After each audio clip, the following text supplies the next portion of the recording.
What's up, everybody? What's up? You see Mr. Straight Facts Show. Um, I want to discuss some things that happened this past week. And you see my videos if you follow me on TikTok. You probably seen some of my YouTube videos. Um, I am a person who speaks straight facts. And like I said, I don't care about your feelings about it because they're just facts. You're going to have feelings about them, but that's a good thing because then you're dealing with facts. Me and you are on the same plane, right? And we can have different feelings about the facts, but that's fine. We can agree. We can agree to disagree, right?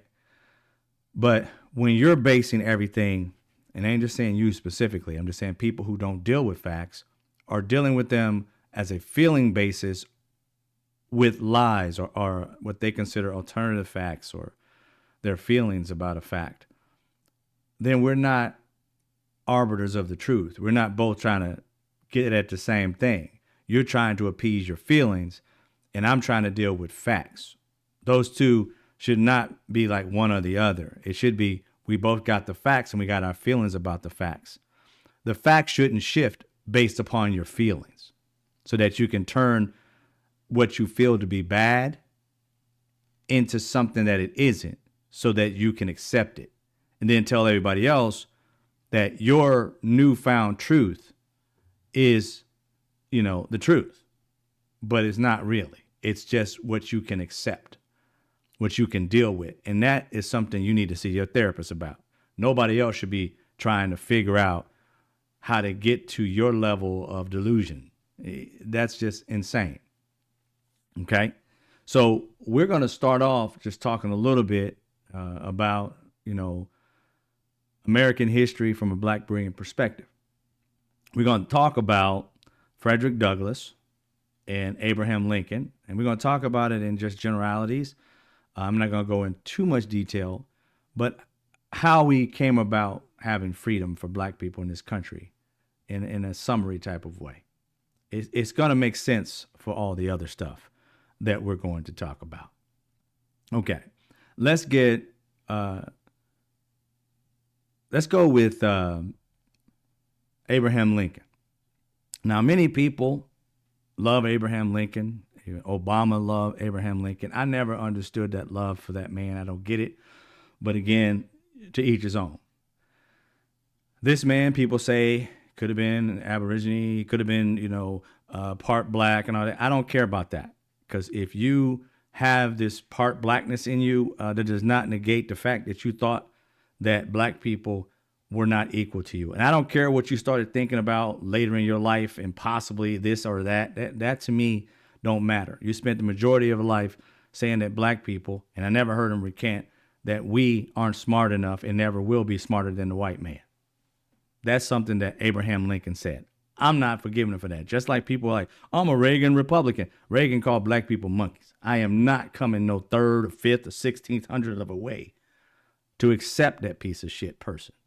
That is not what I'm going to do. Okay? You can do all you want.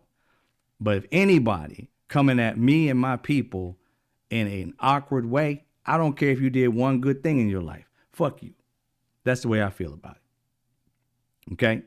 Now, we got him doing something for us. Everybody thinks, oh, he set us free, but they leave out Frederick Douglass. I wonder why. Because Frederick Douglass is the reason why we really have our freedom. Now, isn't that a fact? Now, here's the thing about Frederick Douglass. Now, we're going to take it from a perspective of maybe you may not have thought of this. Maybe not, because I think a little too deep sometimes. I overthink shit. But let's just travel down Frederick Douglass's life a little bit, okay? Born into slavery, right? He was enslaved. And he learned how to read by tricking little white children to actually teach him how to read, right? He wasn't supposed to learn how to read. They would have unalived him. So he still played stupid while being able to learn how to read from children, tricking them. And so he gets his ability to read and all these different things, and then eventually goes down the situation of getting free. Now, it's a lot of stuff that happened between the fact of him learning how to read, but I'm not going to go all over all of that. He got his freedom, right? After he had ran away and everything like that, got his freedom, became an orator. So good that the abolitionists, these white folk, were like so enamored by this black man. So they had him speak everywhere about his brilliant things that he said. You can go read some of his speeches. And so he went out there on tour giving these speeches to all these white people who felt guilty about slavery, the abolitionists. And so he grew and got fame for himself, traveling all over the place. These white people were treating him as if he was almost equal. You know, it wasn't really equal, but he was better, be treated better than the enslaved people by far, right? So let's just give it an understanding that, you know, if you are enslaved and then you become free, right? And now that you're free, think about it as if today. Do you really think the Candace Owens and the Byron Donalds and all that, you think they're going to go back and save anybody else? Seriously? They already talk about black people in a negative way, and we ain't even in slavery times. So them getting free, they've been like, please forget all those other Negroes. What's up with y'all? Y'all need to do exactly what I did to become free. Get white kids to help you out, trickery, and then go get your freedom. And then like that is the same process in which they could have done it. See, it's the same thing as today. There's certain things that black people have gotten, but you can't get it either. They'll tell you can get it because it's bullshit. You can't go through the same process because you don't have the same opportunities. Those same, like in this situation, abolitionists were not looking for a shit ton of black people. They were looking for him, right? So he goes out, and I mean, this man is free. I mean, he going to be able to eat places that black people can eat at, you know, for free. Not for free, but going out there. Everybody loves him. He's like a celebrity. Everybody wants to hear him speak. You know, he had to have people just loving on him. He was married or, you know, had girlfriends, whatever. He's just chilling. This man is revered by white men and women who are abolitionists, and black people. They just love him. The status quo is perfect for him. Why go against the grain when you got everything? Makes you think, huh? This brother was in the midst of some shit, of being treated like a king by black people and by these abolitionists. Why would he go against the grain and risk all that? He must have cared about other people just as much or more than he cared about himself. Go figure. It sounds like he gave a damn about black folks. Does that sound like Abraham Lincoln did? No, he did not. Now, this man has got everything that black men and women on plantations want. Okay? He doesn't have to give two shits about them. His life is gold. His life is made. So then what does he do? What does he do? He is called on, summoned by the President of the United States of America. He had to be like, what this fool want? What do he want from me? I ain't going there to give him no speeches. And the abolitionist is like, no, he want to talk to you about something that's important. Let's go. So him and the abolitionist in the White House or wherever they met at, talking to Abraham Lincoln. You know what Abraham Lincoln was telling him? Let's summate that. Frederick, you're one of the good Negroes. You know, you can speak and things and walk on 2 feet. Yeah, you are the ones that we think like, oh, is one of the good ones. So do us a solid. Our men are fighting this war in the South, and they're starving to death. They're dying in droves. And we need to end this shit quick. And we need bodies. We need bodies bad. So, I think we can let y'all free in Liberia if you help us win the war here. Now, the Byron Donalds, the Candace Owens, the Hodge twins, all those Negroes would have been like, oh, straight. All right. Can I stay here? They just have to go, right? I can stay here, though, right? I can stay here and have this. I can keep it, right? Yeah. Oh, okay. Then sell those Negroes off. I don't care. Y'all gone. They would have made that deal because they don't give two shits about black people. What did he say to the president? That being Frederick Douglass and the abolitionists. What did they say to the president at the time? The man that's the most powerful man in the world at the time, Abraham Lincoln. They said, no, thank you. Nah, can't do it.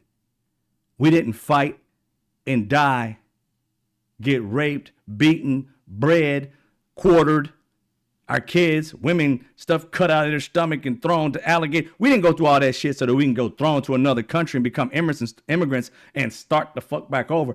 No, sir. So what did he do? Abraham Lincoln, for the better part, said, abolitionists, mount up. We out. That shit ain't happening. I'm out. He could have sold our ass down the river as quick as daylight. He said, no, I'm out. I'm out. He bounced. Abraham Lincoln, like, I just gave this Negro freedom. I mean, in Liberia, but I gave him freedom and he turned me down. Who does he think he is? He's like a black man that loves black people and ain't gonna fuck his people over for the likes of you. That's who I am.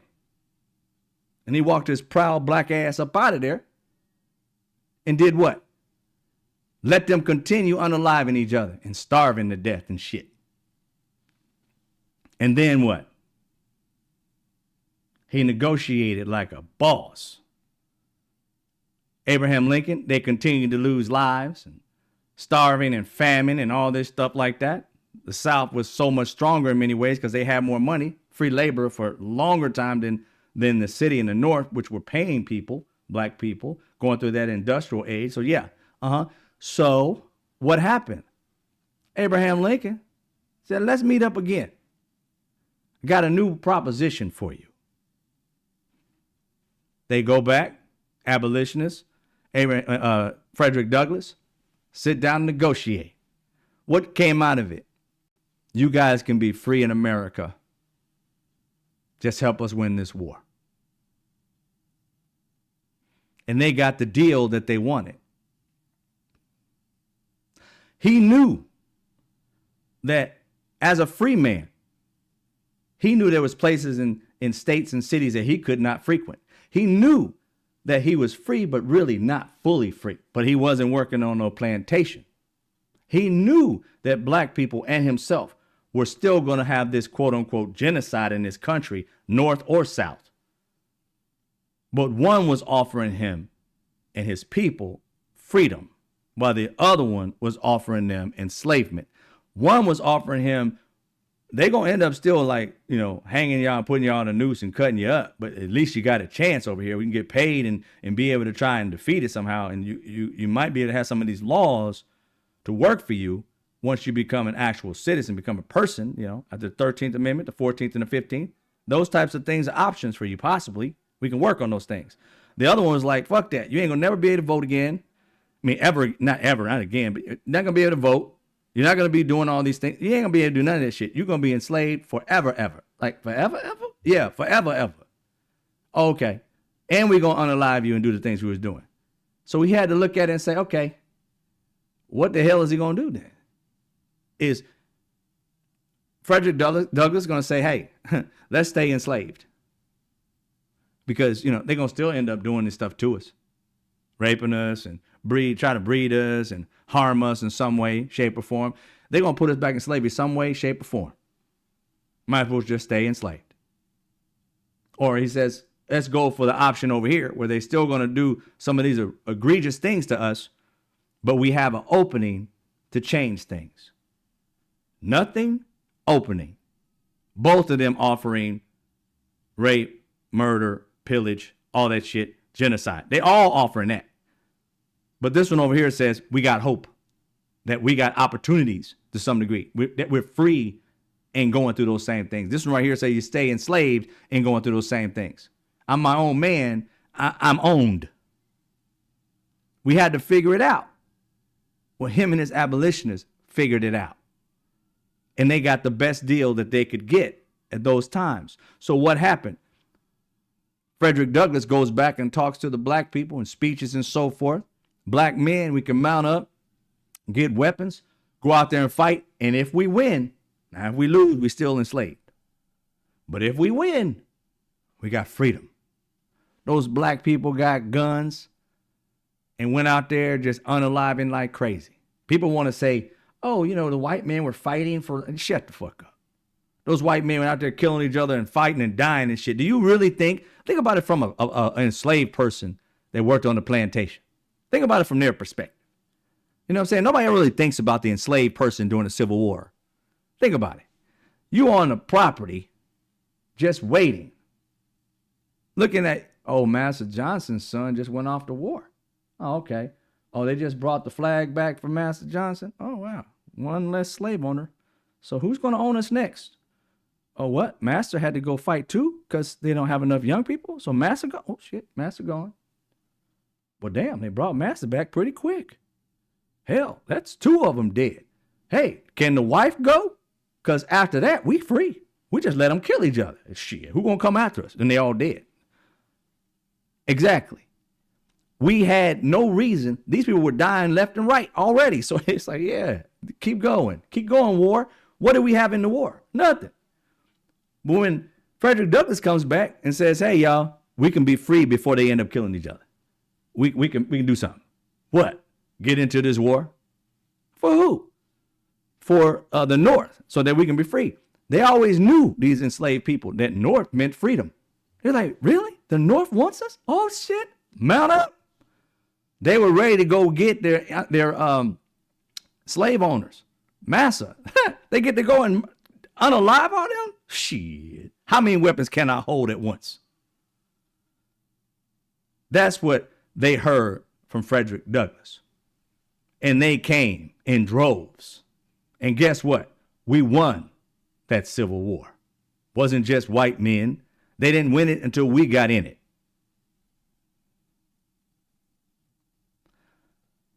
So knowing your history, you'll understand at this point in time, while black people know their history, and hell, it's Black History Month for people. I call it, I don't call it Black History Month. I call it American history from a black brilliant perspective, meaning like black brilliant people in American history, because it's not just black history, it's American history. We've been here since day one, baby.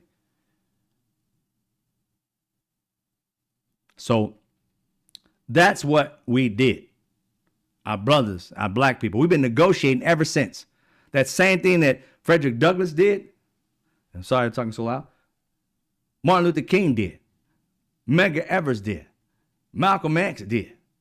All these people followed that same platform. Leverage to win in a system that's built against you. And it amazes me in these past few weeks and months, even the past couple years or so, even 9 or 10 years, I guess, since Trump even came on the scene, how often black people have been screaming at the top of their lungs, you guys going down the wrong path. This dude is no good for America. You're going down the wrong path. And they believed not in the facts. They believed in that man's white skin. Everything he said was against them, but his white skin pushed them to vote for him. He was saying some of the most egregious shit to them. Yet they were still wanting to vote for him. His first term and his second. His first term, he literally came down a escalator and said, Latin people, Mexican people, they're bringing it could be okay, but they're bringing their rapists and their murderers and their killers and all. And I guess some of them are good people. That should have been a red flag for Latin people. At that point, there should never be a Latin for Trump. I mean, man literally just said Latin people. He didn't say what type of Latin people. He said Mexicans, but he still said Latin people. And what are these people here? Oh, I don't like these guys. So I'm not Mexican.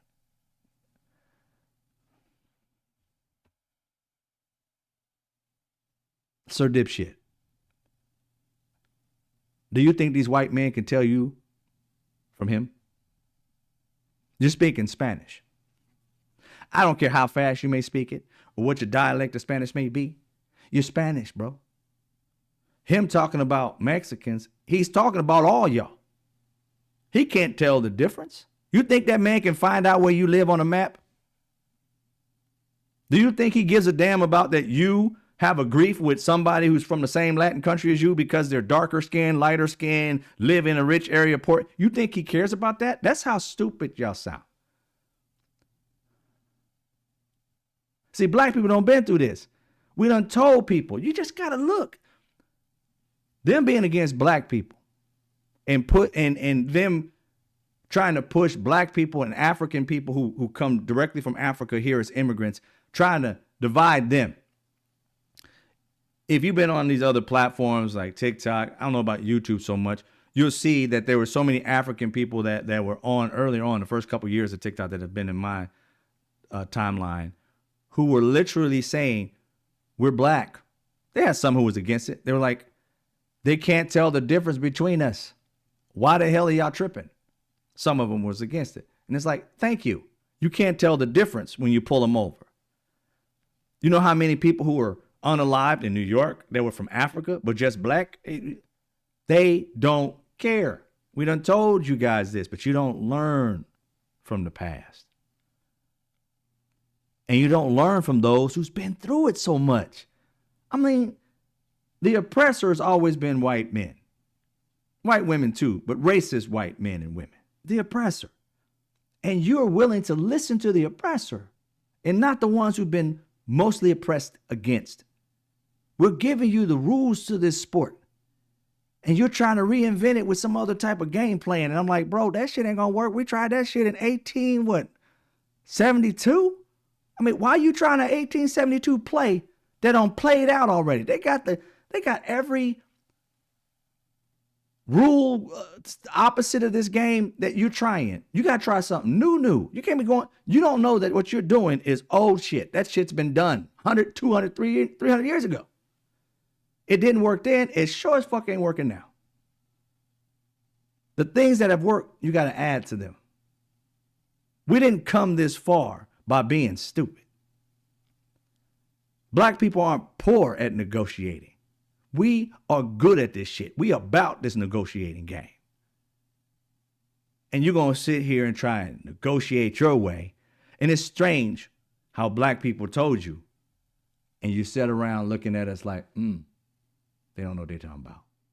And then as soon as he comes in, we're going to make a parking lot, a bunch of hotels. It's going to be the Riviera of the Midwest. I'm going to have a golf course here. All this type of shit. His son-in-law literally said that over a year ago. His family member said that after he got $1 billion from the Saudis. He said that's what they're going to do. Did you think the man was just playing? There ain't shit they say that ain't true. You're just too stupid to listen to it and think it's true. You think that we're being like hyperbolic, like we just making shit up. Y'all just taking it too strong. Y'all just over dramatic. I'm gonna tell you right now. Anybody who knows me knows I am not for the drama. When I get facts, I tell you the facts. If I tell you to watch the fuck out, you best duck. I ain't giving you nothing that ain't factual. You can go check me and come back. I ain't giving you nothing that ain't factual. So if I see a car coming and I tell you to move, you better not question it. Get your ass to the left or to the right, because you gonna get hit.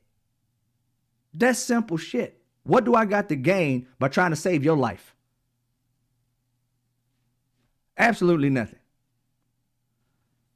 It's insane, people. I don't get it. So I don't understand how, like we did the video last time about after Donald Trump said what he said in 2000, was it 15, coming down that escalator about Mexican people and Latin people. I don't see how in this country you had one Latin person for Trump. Not even a quarter or half a thousand, 2 people. You should have never had one for Trump. He literally said you guys were nobody. Rapists and killers and shit. And some may be good. He wasn't even confident. He said more about good people when he was talking about Nazis. He literally said there's good people on both sides. He didn't give Latin people, good people, shit. He said some may be good people. I guess. Tentatively. You guys don't listen to words. I don't know if it's a translation problem. I highly doubt it. I think it's a racial problem. You believe you're better than those people who are darker than you. Just because on the census they can allow Latin people to be white, you think you white. No, you are being used for your numbers. See, they can go on the census and say there's 300 million of them or 200 million of them there. That's because your dumb ass signed up for it and you think you white.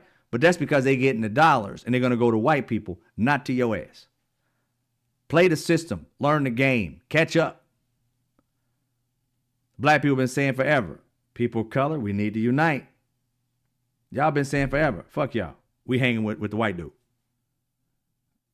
And we're like, okay. That's what you want to do. Now, that's the Latin culture. Then what happened with the Palestinians and the Muslims? I told you, black people, they try to separate us from African people.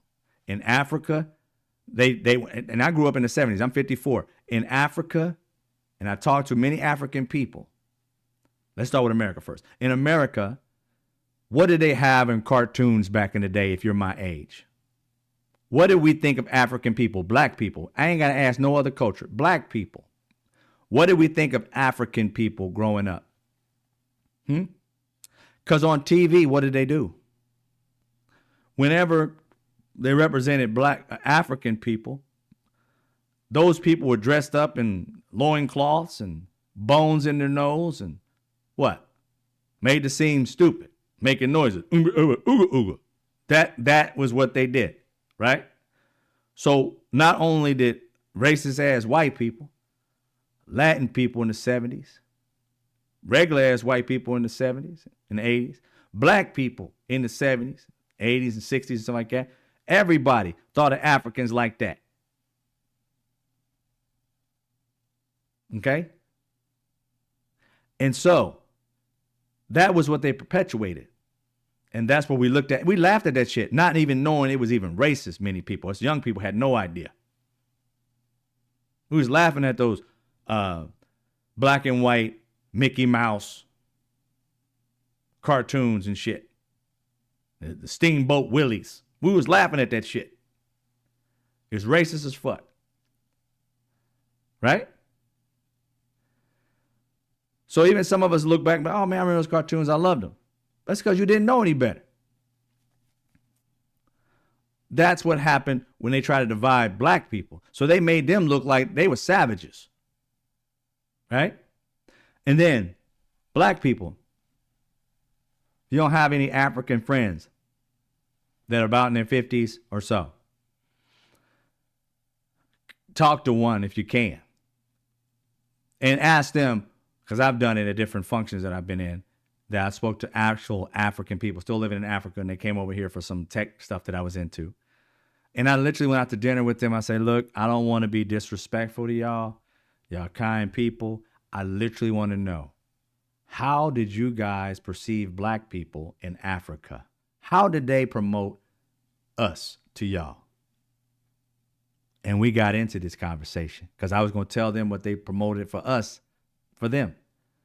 And they said they made us look like we were lazy, that we was ungrateful, that they didn't even have 1/1,000,000th of what our poor people had. For many of them, not all of them, but for many of them, this was being perpetuated in their country, that black people were lazy, shiftless, thieves, all that. So they try to divide us so that we'll never have a connection to our motherland and be able to unite in any way, shape, or form. Unity was not something they would want us to happen. So they were actively trying to divide us forever. And through it all, we still started to unite a little bit. Some Africans came over here. We went over there. We're like, you ain't like what America said you was like. Well, you ain't like what Africa said you was like. Now, You guys fought for this and that in America. You know what? Black people in Africa got some of those same rights because y'all fought for it. Wow, didn't know that. Europe, same thing. Oh man, I can't believe black people in America fought for this and Europe gave it to us too. Oh shit. Now, us African people, not all of us, are like, wow, the black people in America did a lot for us, even with the civil rights. It helped us in other countries because people follow America. They were thankful, the ones that I've talked to, I can't say all of them, and we're thankful for them because they're connected to the motherland that we, not all of us, but a lot of us, love the fact that we can have relationships with our actual ancestry to some degree. That we get our test and find out who we are, where we came from to some degree, because we love tapping into the root of who we are. So black people figured that the shit out. Again, not all, but many of us did. Before it was like none of us. Now, Latin people and the Muslim people from Palestine and the Muslim American people, I'm going to say it right here, whether you like it or not. The Latin people, not everybody that is Latin is for you. The Palestinians, not all the people in America who are Palestinians want you to stay alive. Because if they did, they would have voted in your best interest as well as their own. But they did not. Not all of them, but a lot of them. You can't try and gaslight black people about how this thing should work when we've been fighting it for centuries. And if we've been paying attention to our ancestors and learning from the past and not trying to forget it, then we don't want to make the exact same mistakes that were made hundreds of years ago. That's where the phrase comes from. If you don't know your history, you're basically doomed to repeat it. It's not just a phrase to be saying. It is fucking reality. It is somebody, a person who thought, and he's from a Latin guy. I can't remember top of my head what his name is, but he was a philosopher. He came up with that thought process after doing a lot of research on the fact that people kept doing circular things over history. These things started to repeat. And it was once their culture started to forget the past or wanting to get rid of the past or stop thinking about the past. It's over. Don't let it go. That's when the shit broke loose and started doing the exact same shit. See, people who are oppressors, they don't forget the past. They go back and they learn the strategies and they keep implementing the past. That's how they stay in power. They keep doing the past. But first, they got to stop the schools from teaching you it, so that the younger people are dumb and don't realize it, right? And the older people, they never really taught it. They gave you a bastardized version. So when shit starts to hit the fan, like they think brown people are becoming a majority in the country, they start implementing the same plan that they did to colonize America to begin with. But they hope that you stay stupid and not know that. And far too often, you guys, in these past years, this last decade, black people have been giving y'all this education. Giving y'all this education. And you're still not listening. Now, I've seen some people, you see my videos on TikTok and YouTube, some people have literally been listening. But most have not. And they're coming out, the ones who haven't, trying to say, where is everybody?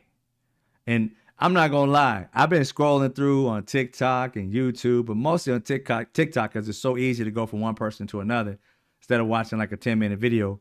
There are some funny black people. Oh, my God. They be like, where are you guys at? They in the bed chilling. Some of them sleep. Some of them eating popcorn. It's funny as hell. I understand you guys are going through some shit. So do they. That's why they voted for you.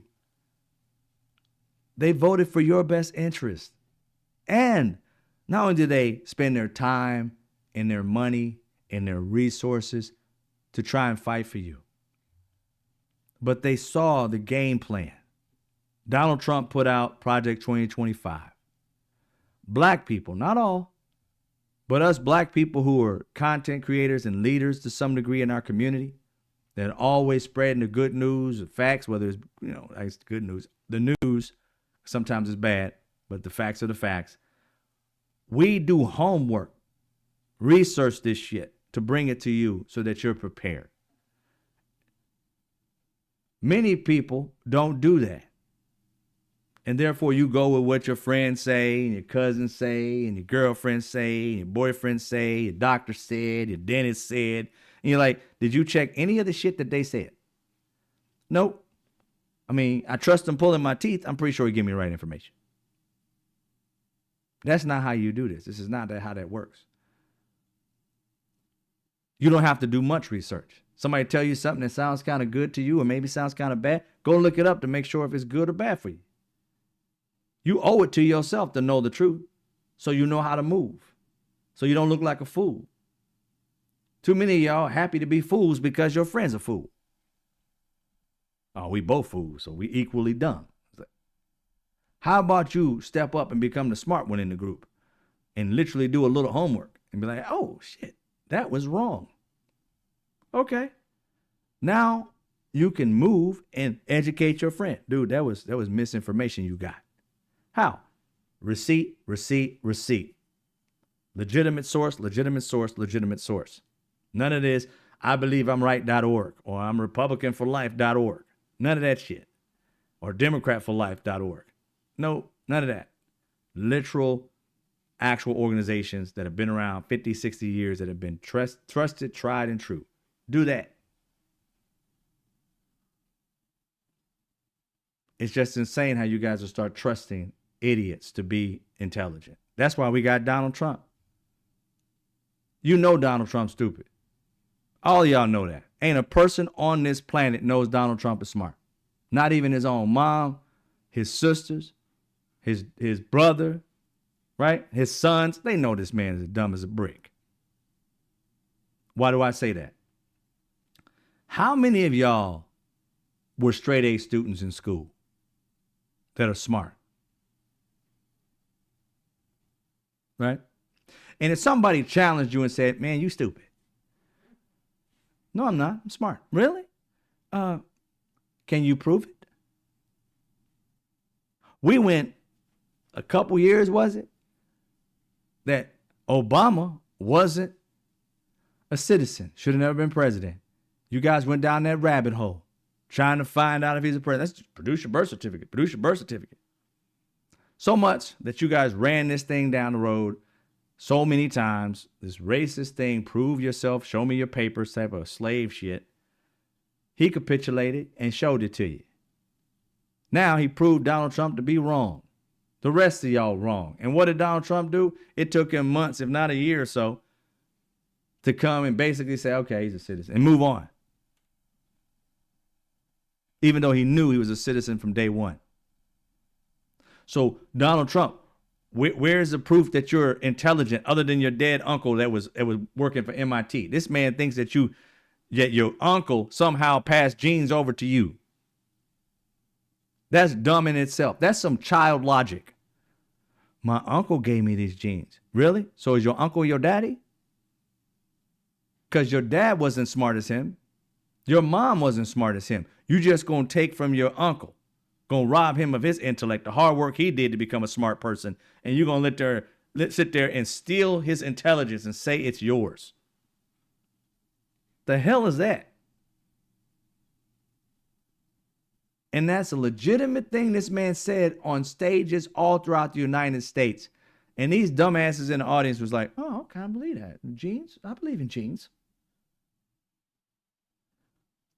Anybody who thought like that should know that person is a pure bona fide idiot. But I could be wrong. Produce your transcripts, Donald. Oh, don't want to do that, huh? Because it's going to prove you stupid. So why are you going to do that?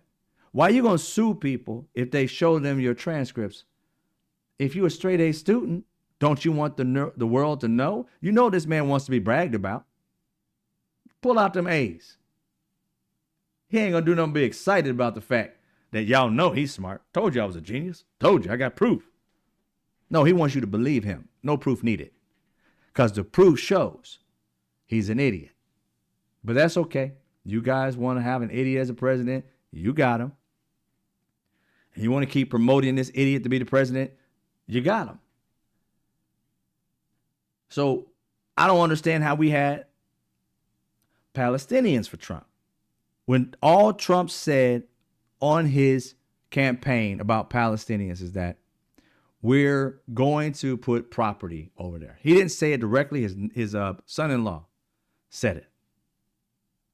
Literally came out and said, it'd be some nice property, the place to have property and stuff like that. That's what, taking some of his billions of dollars or $1 billion, whatever he got from Saudi Arabia, he's talking about property over there. Well, first you got to get permission from the people who live there if they want that, right? But he's already thinking of it as a Riviera. They already got plans. It would not shock me to know that they already have plans of the property, already drawn out, just ready for the clean it all out. It would not shock me whatsoever that that's not already done. See, here's the thing about the Republicans that, Democrats need to learn from. These people are overly prepared for the crap that they do to people. They didn't even know they was going to win, right? Yet they had like a 900-page manifesto of how they're going to fuck America. Project 2025. 900-something page manifesto of fuck America that's patriotic. How are we going to do it? And then if you listen to the guy that they're trying to bring in that created the manifesto, he literally says, the manifesto in which we all read, black people read, and was educating you about, other people too did as well. That was the smaller version of the actual plans to put in place. 900 pages that we scrolled through and said, oh, this is going to fuck America. This man had even bigger than 900 pages on how each department was going to be reorganized for the betterment of them. He literally went on to describe a deep state and then said he's going to get rid of the deep state while putting in a deep state. I made a video about it. Many people made a video about it. What did these people do? They voted for this idiot. And now they're out there asking us, come save us. For what? You ain't listening to us. We are not putting our faces on the front of your fuckery. Why? So that you can turn on us? And even if we did, we help you win, what's going to happen? You're going to blame black people for something. We should have got this if it wasn't for the black people. We should have got that if it wasn't for the black people. So we win, so we lose no matter what. No, thank you. For black people, look at history. We have fought for everybody. We fought for immigration. We fought for affirmative action. We fought for civil rights. Who benefited the most out of all of those? Other cultures and white women.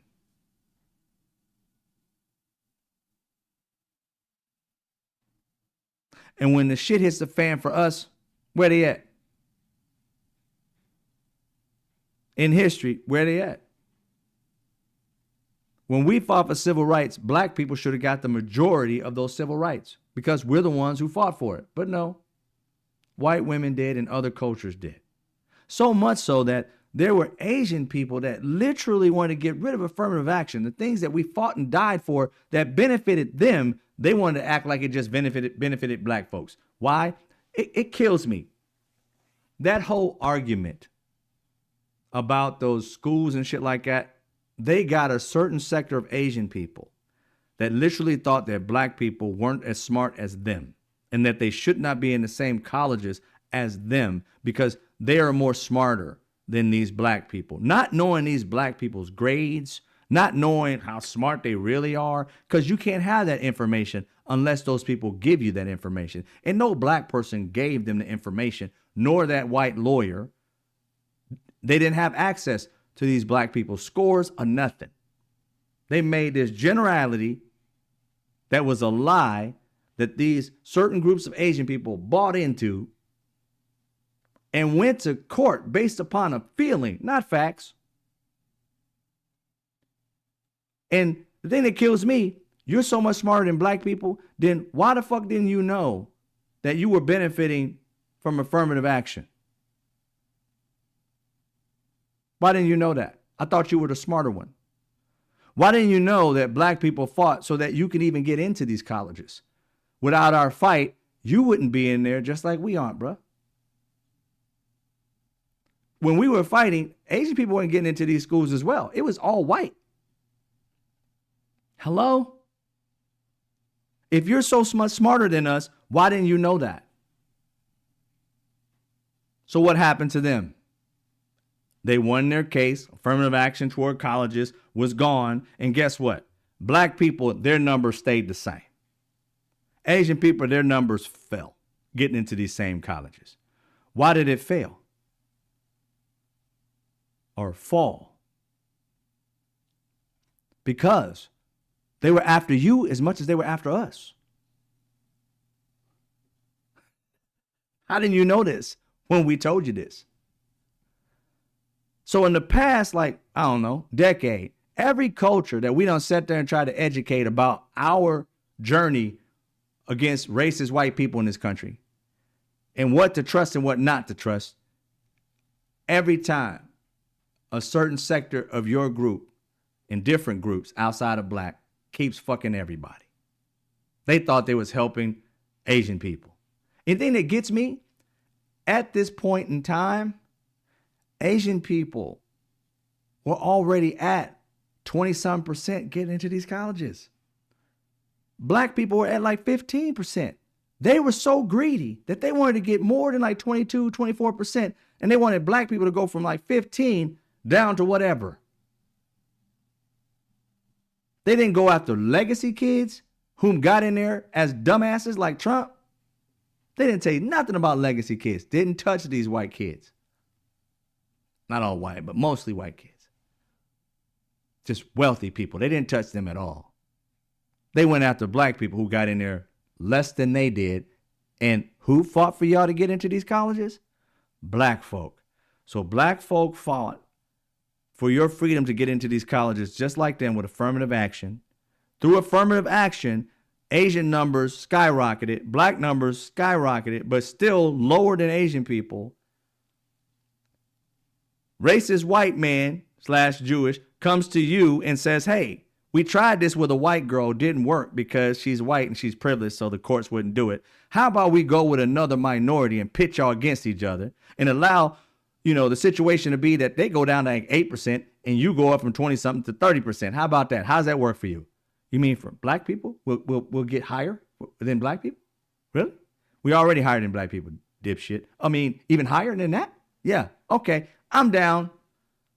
Got into this, won the case, and lost getting into colleges. Your percentages went down. Why? Because you made a deal with the devil. And black people were telling you this the entire fucking time. There was Asian groups of people that were saying, what the fuck are y'all doing, Asian people? There were Asian people against this, marching. Stop it. Black people helped us. Idiots. We're just Trump, this. And it's crazy that you don't got to go back to like 1800s to see how these people are fucking y'all. In the past 10 years, some of y'all was alive. In the past, were like little kids, but you were alive and you saw it. In the past couple years or so, we've had these situations where Asian people have gotten fucked by these racist white people. Now you got the Muslims, Palestinians that got fucked by these racist ass white people. Latin people don't got fucked by these racist ass white people. And y'all trying to ask us help for what? We told you before your dumb ass got into bed with them that you was getting in bed with the devil. And instead you sat there and just like, oh, y'all don't know what y'all talking about. Now you want us to help. No, fuck you. I don't need no help from you. Go fight yourself. I want to see this shit. I want to see you be so much smarter than black folks that you got this on lock. Let us see you lead and fight this and see how far you come. Black people going to go over here and use the knowledge that they got where people actually give a fuck about what we got to say because we don't been through it. You can start from ground zero all you fucking want.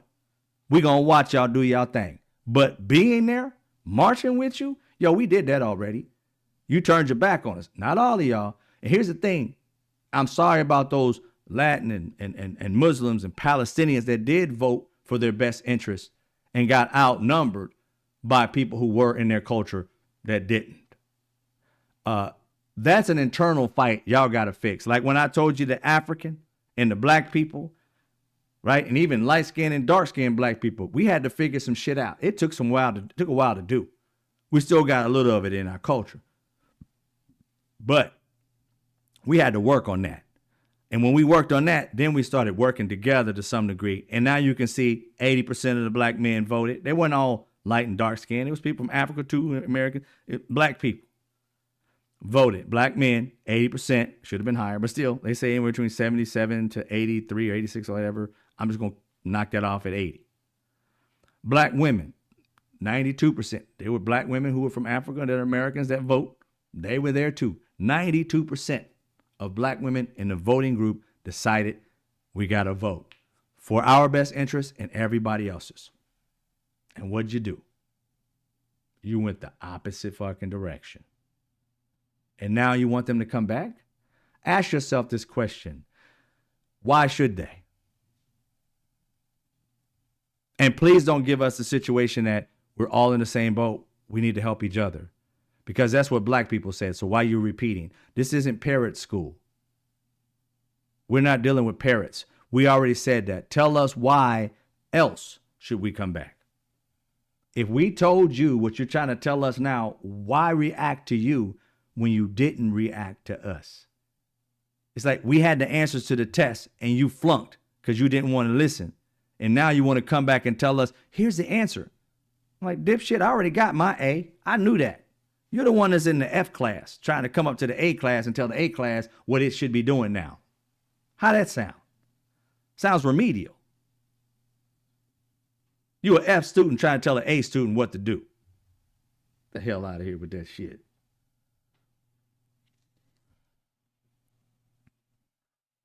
Oh, my bad. And I left out, we even told white women about them taking away their rights of their own body. And they still voted alongside these racist ass white men. And I'm like, when are y'all going to wake up and listen? All y'all, when y'all going to, you know what? That's why I have this thing called Black Unity. BLVCKUNITY.com. Black people, if you want to talk about issues in a safe space, we can come here and talk about issues that we have as black people, no matter where you live. I ain't talking about your community in which you live in. I'm talking about the community of the skin you live in. We all have issues that we in this country that we need to try and fix and come up with solutions to help each other and unite even more than we did as far as voting. So that I'm having a meeting on Saturday at 12 p.m. It's a Zoom meeting, Pacific Standard Time. That's February 8th. Go to blackunity.com, BLVCKUNITY.com. Put in your email, name, and all that, and it'll go into the system. And then I'll be sending out the emails for everybody to come. Be there at 12 p.m. Pacific Standard Time. It's 3 p.m. East Coast time. I think 2 p.m. Central Time, whatever it may be. But I realized that black people are going to have to do a lot of the stuff for us alone. Because one thing that I'm tired of, if you've been a follower of mine, you've been on any of these platforms that I've been on for the past 5 years, and even beyond that, I doubt I got anybody from my old Facebook days still following me, and other spots, Instagram back in the day. I have been saying this for a decade or more. And I am sick and tired. You hear me? Sick and tired of saying the same thing and getting no response from it. Educating people and they'd rather stay ignorant. People always trying to negate and try to figure out how to way to make you wrong. And even if you aren't wrong, they're trying to find one little ounce of what you said wrong. You said an adjective instead of a verb. You should have said this. Shut the fuck up. We ain't got time for the little nitpicky people trying to figure out every little flaw, whatever you're saying, so they can negate it so they can feel good about themselves. I ain't got time for none of that shit. I ain't trying to sit here and debate with you on nothing. I'm saying we need to work on some shit. We can talk about certain things, get to the bare brass tacks of all of it, and then say, okay, what do we feel is solutions? Oh, this is a solution? Let's put some strategies behind it. Let's put some money behind it, and let's make it move. we got to bring to life a new thing for black people. We can't do things like we did before and expect a different outcome. So we had a lot of different things that we're talking about taking back that black people own. One, the music industry. Black people started almost every music genre. Every culture has made more money off of it than us. It's about time we reinvent that era, that genre of things, and create an avenue in which we take a lot of the resources from record companies and start having it where it belongs. Black people, we came up with it. We should make the mass amount of money from it. Point blank, period. Right? Other industries. I ain't talking about just jobs. Industries that black people got to take back. So that's one of the things that we're going to be talking about, on top of everybody giving us, insight so that we can come up with solutions that'll help and then start implementing them, right? A core group of black people that is for black people and focused on black issues. So therefore we can move forward instead of having to stop, explain simple shit to dumbasses, and then all of a sudden now we can move forward. Then, but what about, why don't you just keep moving and stop talking and stopping? Let's keep moving. Just starting and stopping and talking and stopping and explaining to idiots. I ain't got time for this shit no more. We moving forward, 100%, full force. Either on the train or get off and walk.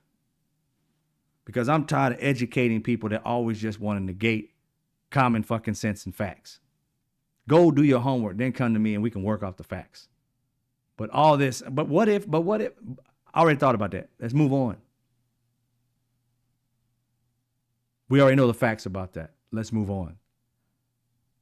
I understand some people just want to feel important by bringing something to the table. I'm like, you are bringing something to the table. Facts.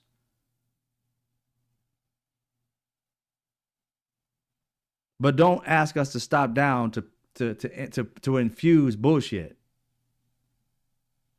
Explain this to me. Go read. Explain it to yourself. I just said it. Go look it up. Google it. Having me stop down our mission so we can explain simple shit to you. It's in a book. That's why we keep going backwards, because we got to stop and educate those people who choose not to be educated. I don't mind helping people, but don't stop us just to educate you. Go learn some shit and ask us questions, and we can be able to do stuff. But we done told, in the past decade or so, we done told white women that they're going to take away their rights to their own bodies. And they voted alongside these racist ass dipshit men. And then they lost their bodies. Then they're like, could you help us march? Hell no. We told you. Then Latin people didn't see what we did for white people. For white women. And they fell into the same trap. I'm like, this well of dipshittery is deep. Why the hell y'all want to go down that well?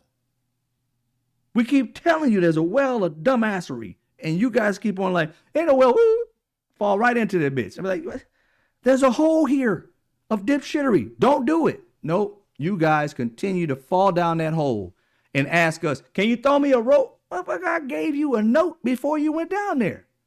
Who gonna go get a rope for you? You ain't gonna listen once you come out of the hole. Stay down there. Work your way out. Claw your way out. Do something. Stand on each other's shoulders. But the people who got it right ain't gonna sit around and try and fix you. Not anymore. There may be some of y'all out there trying to fix them. You ain't fixable. You broken. I ain't trying to do all that. I ain't trying to put together an old toy. No. I'm going to get a new one. Now, in this process, we have, just in recent history, you ain't got to go far back. We have shown you white women didn't listen. Latin people didn't listen. Muslims and Palestinians didn't listen. How about the next time black people say something, y'all got your ears all perky? How about that? And here's the thing that kills me about it all too. And I ain't saying all of them, but again, the ones that you're seeing on these social media accounts, you guys can't even negotiate your way back into the good graces of black people who tried to save you. You got to understand something. These black people must have loved and cared about you in order to fight for you to begin with. It was you that said, fuck them. They're the ones that loved on you. How did they love on you? Let me give the Palestinians and the Muslims from, Palestine and Gaza an understanding of what it means to be loved on by black people. Okay. Black people on average had no understanding whatsoever what was going on in Gaza, Palestine, not 1 ounce. We saw what was going on. We didn't know the history of it. The average, outside of some people who were learned it and knew that and was in college, and that's one of their little areas that they was always talking about. Outside of that, which that was not the majority of black folks, we had no idea what was going on in y'all country. Palestinian Americans, black people had no fucking clue. You know how we found out? We saw your pain in the videos. And those black people, because we're mostly a loving culture, and we're mostly a fighting culture for what's right, it ain't got to be much to get us to activate. All you got to do is respect us and point us toward an injustice. And it's like ingrained in our brain. We're going to fight for that injustice. Oh, that's just like us. Fight time. We putting on the gloves, putting on the helmet. We ready to box. We ready to fight. And it's proven in history. Every time we see an injustice, black people are on the front lines. No matter whose culture it is, we pretty much on the front lines. So when all this shit happened, we were like, okay, I'm not just going to jump on the Jewish side, the Israeli side, just because we got more Jewish and Israeli friends, because they're mostly here in America than the Palestinians. So myself personally have Jewish friends for years. I don't have one, I got Muslim friends, but I don't have any literally from the other country, from Palestine at all, right? So if I had just went off of, and a lot of black people, just the people we knew, we would have never been in this fight, would have never made a video. But what did black people do? The most people that I know that are my mutuals, what we did was we went and looked up the history of it. It was like, what actually happened? Why is this war going on? We understand what happened on October 7th. But what happened days or weeks before that? And then what have they been fighting for all these years? What went on? So we went all the way back to when there was very few Jewish people there, and it was mostly a land of Muslims, Arabs, and later became Palestine. But it was like the Ottoman Empire, and it fell like in 1921 or something like that, 21, 22. What happened there? Then there was a war with Russia and America out in the ocean, and they didn't get into the war until much later. That's how we became a superpower. I didn't even know that. Then we found out that in Hitler's situation, there was Ashkenazi Jews and the Zionists there and in America were fighting for them to win this war. We didn't know that they had some kind of treaty written up that after this war was over, these Ashkenazi Jews and Zionists were going to infiltrate and colonize the area in which Palestine was at. We didn't know that. We had to go research this shit. So when we went back and found out, many of us, like myself, went to our Jewish friends, was like, yo, did you understand that you guys colonized their land? And the only time you ever supposedly had this land is based upon your Bible. And if they don't believe in your Bible, then they're like, what the hell y'all doing in our country that we've been here for thousands of years, which you have not been here for thousands of years? Does this shit make sense now? Palestinians. We found that out, was like, I'm riding Palestinians. I know you, my boy. But if you think a man whose ancestors went through slavery, that I'm going to be on side of the slave owner, you out your fucking mind. I ain't never going to be on the slave owner side. I don't care if you was my mama. I ain't going to be on your side. So that's how we found out. And that's how we loved on y'all, because we saw y'all had gone through the same shit to some degree that we had. Not to the extent, but that we had. We went through that shit for hundreds of years. Y'all been on like year 70 now, some shit like that. But still, it's a long time to go through some shit like this. And black people were riding with y'all. Right? Then there's like, okay, they started making videos about it, supporting y'all. All I saw was black people, to be honest. I literally, on my timeline, I didn't see nothing but like one or two Muslim or Palestinians that were literally on the fight. That's all they put on my timeline. I'm not saying that's how many was out there. I'm just saying on my timeline, and my timeline has a bunch of people fighting for people's rights, because that's what I do. And I saw mostly black folks talking about Palestine and saying glowing things about supporting them. And then you had a core group of them, Rashida Tlaib and a few others, that started spreading this disinformation about what was going on. And black people were like, what's going on now? What happened? And they started making it seem like, no, it was, you guys don't understand it. It was our land way back in the day. I'm like, bro, we ain't stupid. We understand that you're talking about biblical times, right? Right? And your biblical stuff is all in your head. It ain't got shit to do with us. We ain't got to abide by your biblical thought process. You have no archaeological. You have no actual facts. You can't go back and find blood that puts you on that property. You can't go find hieroglyphics that put you on that property. You can't go find anything of Jewish nature to put you back on that property millions or hundreds or thousands of years ago. You don't have no access to it. It's just in your book.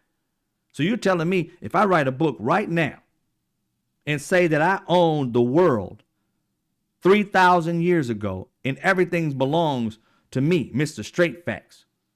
Long after I'm dead, my kids, 1,000 years from now, read this book that I wrote that said that I lived and owned the world 3,000 years ago. You telling my kids can cash in that chip and come to the world and say, yo, get up off my planet.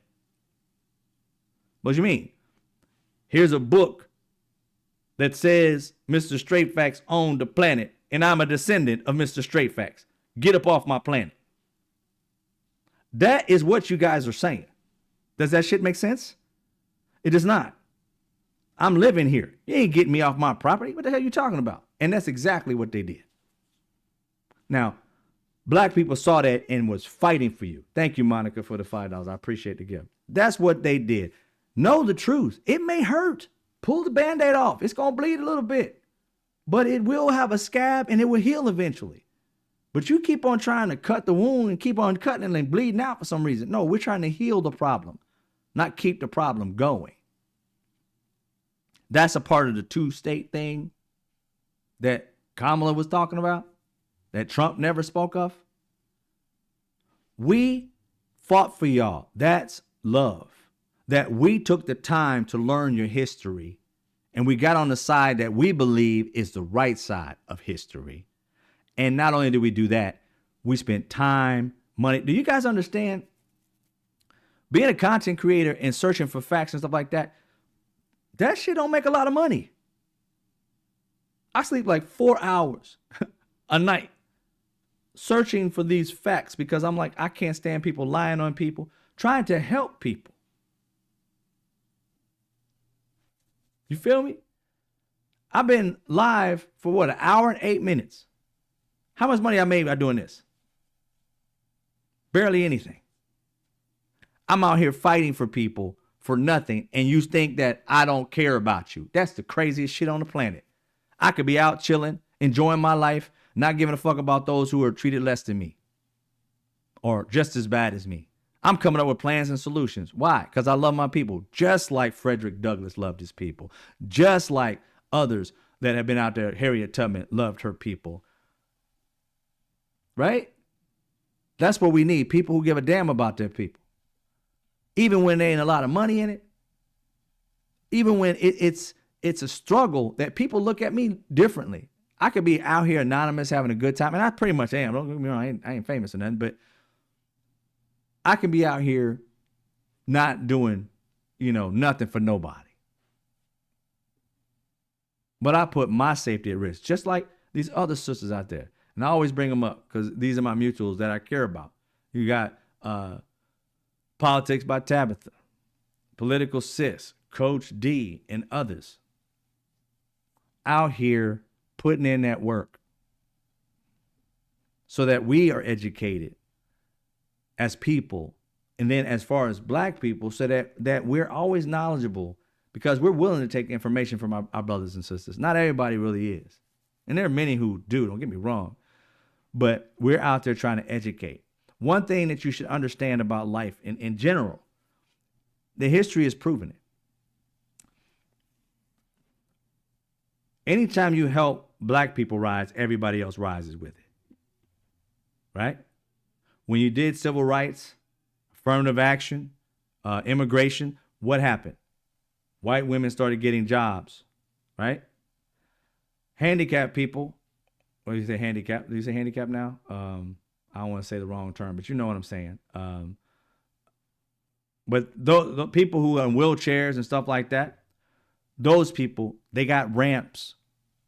They used to have to struggle to go up the stairs or be told they couldn't have jobs. You got people who are not there fully. They may have autism or some other issue that wouldn't get a job. Now they can have a job, respectable job, and be able to live on their own and do things that back in the day, before these black people fought, these things did not exist. DEI was not just for black people. It was for all people who may have issues. You don't have great sight and you need thick glasses. Oh, you're disabled. Go take this money for the rest of your life and live in poverty because we don't want you at our job. Black people fighting for what your hair looks like. This is recent. The hair, the way it grows out your head by God, is now acceptable. But we had to make a law about how God created us because certain white people get uncomfortable to see black people's hair. That's how it grows. You got a problem with it, take it up with God. Why the fuck you taking it up with me? It makes no sense. But this is recent that we had to go through that. It's insane, people. If black people are spending the time to love on you, listen. We ain't going to talk about you if we don't care about you.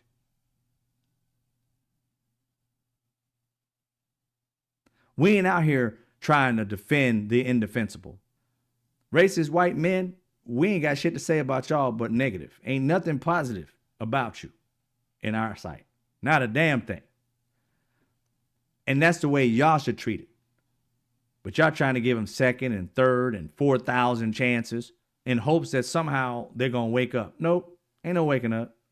They only speak money and power. You take those two away from them, they're absolutely nothing. That's where you need to learn. But you haven't learned that yet. Black people have. So you guys keep going through your learning process. And when you catch up, then you can be on our team, or at least be a player in our game. Because there's no need to keep fighting alongside those that you got to continually try to educate. If we're going to lose with you on the team, we might as well trade you. Or better yet, play without you. It's akin to, do a sport of a neophyte trying to be on the NBA. Go practice some more. You can't get on the NBA. You're a neophyte. It didn't work. Go get in a neighborhood game or something. Get into a league before you step into the big leagues. When it comes to dealing with racist white men in this country, black people are in the big leagues. We're in the NBA. We're scoring points. Y'all ain't even made the D League yet. You're making silly mistakes that we made like in the 1800s. Until you wake up, you're going to stay in this situation, this position in this country. Keep making the deal with the devil instead of being with the people that has loved on you, that don't even got anything to gain by you having a better life. Black people can totally get down, just like y'all tried to do, with white people and say, yeah, get rid of them. We don't care. Makes life better for me. We could did that shit, but we didn't. We thought about you. Still thinking about you. But we can't fight alongside you because you're fair weather people. And I ain't got talking about all of y'all. I'm talking about the ones that voted against us. Now, the ones who voted alongside their best interests, I am sorry, but you need to work on your people in your group. Your culture needs to fight this out. You guys need to go through this pain so that y'all can come together. What black people did and African people did, we had to fight through that pain so that we can start coming together. Are we fully unified? No. But we're way closer than you are. That one Latin dude that did the video before, He literally said that Venezuelans, and he's got all these different cultures. He left out all of the quote unquote black Latin people. He just brought in the ones who are mostly white and or close to white, can be accepted as white. And it's crazy how he made that video and mentioned Venezuelans, and then all of a sudden, it's crazy too as well, like the numbers. I don't know if y'all been paying attention. I don't know the exact facts, because when it first came out, they said 600 and something Venezuelans, 600,000 Venezuelans were revoked to be able to have, be in America, not be America, but be in America legally. So they instantly became illegal immigrants, or undocumented, but that's not illegal. But they try to make them illegal, take away any rights that they had to be in the country, so they can deport them all. It was a 600,000 number on one article. Then I saw another one. It was 300 and something. And I'm like, 600 to 300 something. Then I saw another article of the same thing. It was 280. I'm like, what is the number? 600 down to 280 in a matter of a day. Makes no sense to me. But regardless, if you just want to say hundreds of thousands of y'all, Venezuelans that he thought was going to, oh, we don't need you black people. We got Venezuelans. Well, you ain't got Venezuelans no more, bruh. And you shouldn't have mentioned the other ones. They're going to probably knock those off next.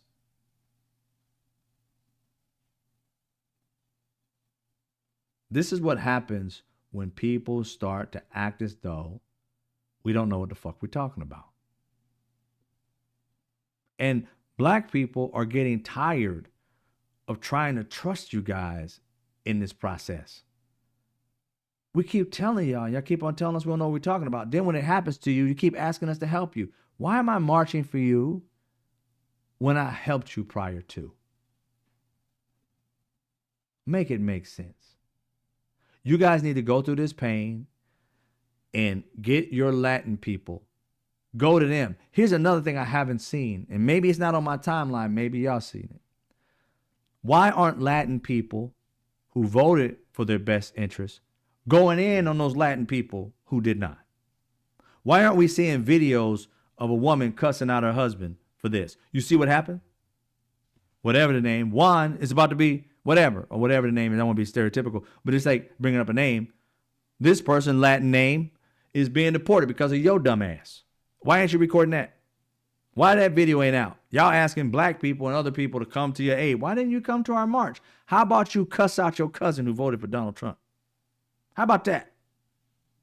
How about you put on Front Street the people who look like you that fucked you? How about that? Then you can have some kind of inroads to black people. But I'm going to give you some insight. If black people loved on you and you said, fuck you, tell me what person that you dated or hung out with or friend that you was cool with that fucked you over, and you turn around and they didn't come back and say they sorry they fucked you over. The next day you want them to come and help you do something. What? You fucked me over. I don't want you near me until you apologize for that shit, right? Latin people, Muslims or Palestinians, you get back into the graces of black people by coming to them and say, yo, you guys were right. We fucked up. I don't know why we thought, but they told us this. Because have you noticed black people and people who voted for Kamala Harris and that are watching this? I keep seeing Latin and Palestinians say, and Venezuelans too, say, he promised us something different. I'm confused because I want to know where he promised them something different. I want them to give me some receipts as to when he said something different that he promised, because it seems like we're on a different track here. I never heard him promise a thing to Venezuelans. I never heard him promise a thing to Latin people. I never heard him promise anything. And trust me, I have been watching that shit. I had Trump whisperer, translating stupid. I watched so much video of this dude. I was sick of it, but it was funny. It was working and all stuff like that. I had to watch a lot of video, yo. I not once heard this man say anything good about Venezuelans or Latin folks. So I just want to know, Venezuelans, Latin folk who are Trump supporters, when and where did this man promise you? What did he promise? Because they have this generic understanding. They're like, well, he promised us. Who promised you? Trump? What'd he say? Tell us exact words that he said. Because everything we heard him say about you guys, Latin people in general, that you guys were murderers, rapists, criminals. They're sending their criminals in droves. Every adjective that was about Latin people was trash. It was racist as fuck. And I'm like, he ain't differentiated between you and them. He said, you, Latin people. Just like he said black people, he was talking about shithole countries. Black people got the note. All he had to say was shithole countries to us. Did he just say black people were shithole countries? Oh, that's a wrap. Oh, that's done. That's it. I don't give a fuck if he said black people are geniuses the next day. No. You already done told us who you are. We believed you the first time. Ain't no making that shit up. That's what you felt. You said it with your chest 10 toes down. We went back and looked at his history. Oh, he didn't sign this. He wouldn't let people get into his space. He said the Central Park 5, even though they got in, they would be innocent, he still said they should be unalived and all that. We get back to notes and say, oh shit, history. He just said something racist. Racist. We don't need no like thinning the hair and shit, cutting it like, oh, but he could have been half. Shut up. Racist is racist. He never said he wasn't, right? He always said, you can't find anybody. I'm so far away from a racist. Whatever. Your actions speak louder than your words. We knew it. We didn't need a shit ton of evidence. You guys needed everything under the book, and once you got it, you still try to find another book to try and prove him not to be racist. He didn't say nothing good about you Latin people. Not a thing. When he opened that little window and said, some of you might be good people, y'all dumbasses went through that little window, he talking about me. No, he wasn't. He was not talking about you whatsoever. And now you finding out. But honestly, could some of y'all, if you know anybody, if they have an account, let me know. I want to know specifics as to what they believe they were told by Donald Trump. And where was it at that they found this information? Was it in a news article? Was it on Fox? Where was it that they promised Latin people something better than what they gave them? Because every time I seen them talk about them, it was negative. So I want to know this because I definitely want to see it and read it because I've never heard it. So, and you look about the same thing with Palestinians. I never heard him say anything good about y'all. And I know some Palestinians will say, well, we didn't vote for him either. He's orange, whatever. He's terrible. I'm like, okay. Then you just don't know how the American system works. There's a two-party situation here. The third party has never won jack shit. So you trying to make history happen? Or would you try and negotiate with the one that literally has something for you? One was asking for a ceasefire. The other one wasn't. One was asking for a two-party state. The other one wasn't. One said they were going to build hotels there and that it was luscious land. Talked about it like it was a nice little woman he'd like to date. The other one was talking about you guys need to be treated fairly and that we need to figure something out because what's going on, the status quo, is not acceptable. I don't know about you, but maybe I am just a genius and don't realize it. I mean, maybe I'm just way smarter than I thought I could ever be. I mean, I don't believe this to be true, but you guys make us look like freaking geniuses. Like we're just like the Albert Einsteins, the brightest people on the planet. And we think it's simple shit. You guys think getting those two juxtaposed to each other. I'm riding with this one. There ain't even a question. Even knowing that these people are going to still kill my people, at this point in time, you got to realize the president doesn't have the power to just stop this war. This is what I don't understand, these people who are thinking like, it's genocide both ways. Excuse me.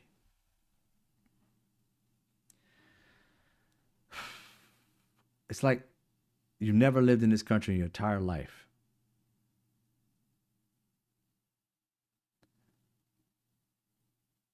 The House holds the purse. Please repeat that. The House holds the purse, not the president. The House does. In order for these weapons to go to Ukraine or to Israel, the House must make that decision. Now, at this point in time, who led the House? That would be the Republicans. So they were the majority in which they had to make a decision. Now, don't get me wrong, Democrats had to make that decision as well.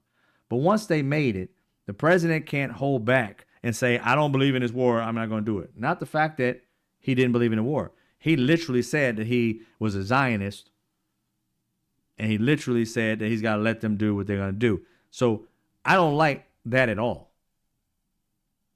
I understand, I hate that about Biden. Okay? But he wanted a ceasefire. Donald Trump did not.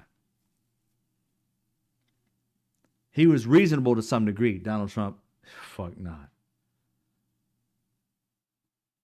When you're in a negotiation, when there's only two parties, you coming up with a third thing and thinking that you're going to stop your people from getting unalived, that is the dumbest thing ever. This one wants to harm you like right now.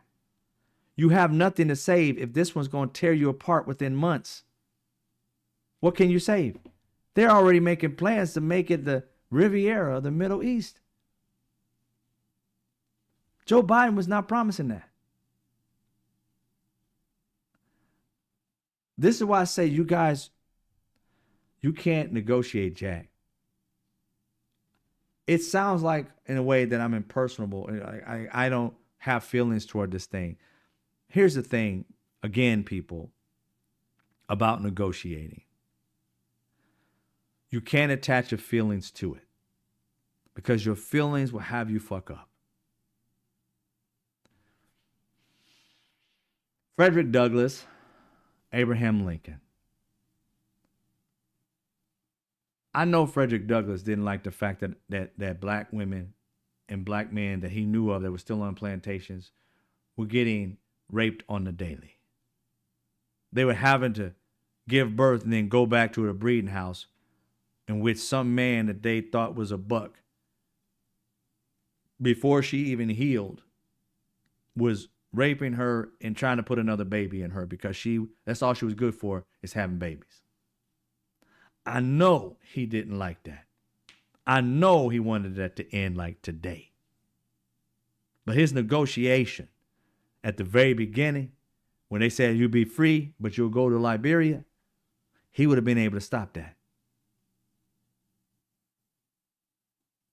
That pain, that torture, he could have been able to stop it earlier. But the negotiation was not about just stopping that immediate pain. It was about looking ahead. Yeah, we stopped this pain. What's on the other side? I ain't been to Liberia. Are there white folks there? There black folks? How is it in Liberia? I don't know. I got to find my footing in another country. And for those of you who may know the history of what happened in Liberia, the people that left, they got treated like shit. So Frederick Douglass was smart. Had we all went to Liberia, black lives would have been fucked over there. They had to start from scratch, and people who looked like you didn't like you.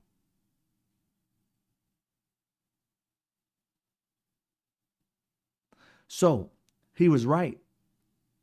He had to sacrifice those women and men going through hell for a little bit longer to finally find a piece of heaven. You guys wanting all or nothing actually got nothing, and you're pissed off. Well, your negotiating skills were terrible. Leading with your feelings. I want them to stop, stop, stop. It's a genocide. It's this, that, and the third. Dude, all of them are offering genocide. The option for you was go with people who want to kill us little by little, or go with people who want to kill us all. That's all you had. You didn't have a get out of jail free card here, a non-aliving card. This card over here says ceasefire. That means less of you are going to die. Come to the table, make an agreement. That means less of you are going to die. And there's hope. This one over here, absolutely nothing. Kill them all, take the land, put up Riviera, and put a boat in a golf course. That looks good over there, golf course over there. We're going to take all that. Then we're going to dismantle this whole damn place. Like you guys never existed. The land is worth more than you. How did black people see that, y'all? Because we learned from the history of these types of white people. The colonizers by heart. Donald Trump is on a colonizing tour. He's trying to get Greenland. He's going to take over land here. He wanted Canada to be a 51st state. I mean, this man is looking for property to buy or steal. Why? America ain't asked for no other state to be added. It ain't even on our thought process. Why? There must be a resource there that they want to steal. Oil, something. You don't want to take on another bill that ain't going to be able to pay for itself. So something there is what they believe they can make a shit ton of money off of. They're seeking to make money. They ain't giving a shit about the people. We told you this. You chose not to listen. So, black folks are like, I'm done. I ain't doing no more. I'm focusing on black folks, and I'm not focused on ignorant shit. You can go over there with that ignorant shit and think that you can bargain away them doing what they're going to do to you, and think that if you didn't vote for that person, that somehow it was all going to happen anyway. It was not. You can justify it so you don't feel like a total dumbass and say, well, they both know you were a dumbass, because one was not offering that. One was literally offering a ceasefire and a deal of a two-party state. Whether you believe she's going to do it or not, Donald Trump told you what he was going to do, and you chose to not even fight for your people. You thought a no vote was fighting for them. We keep telling y'all how politics works. This protest for no damn reason doesn't work. You either have, in this two-party system, a game plan, or you don't have one at all. Y'all chose no game plan. We've been there. It didn't work then, in the 1800s or so. It ain't going to work now. Now what?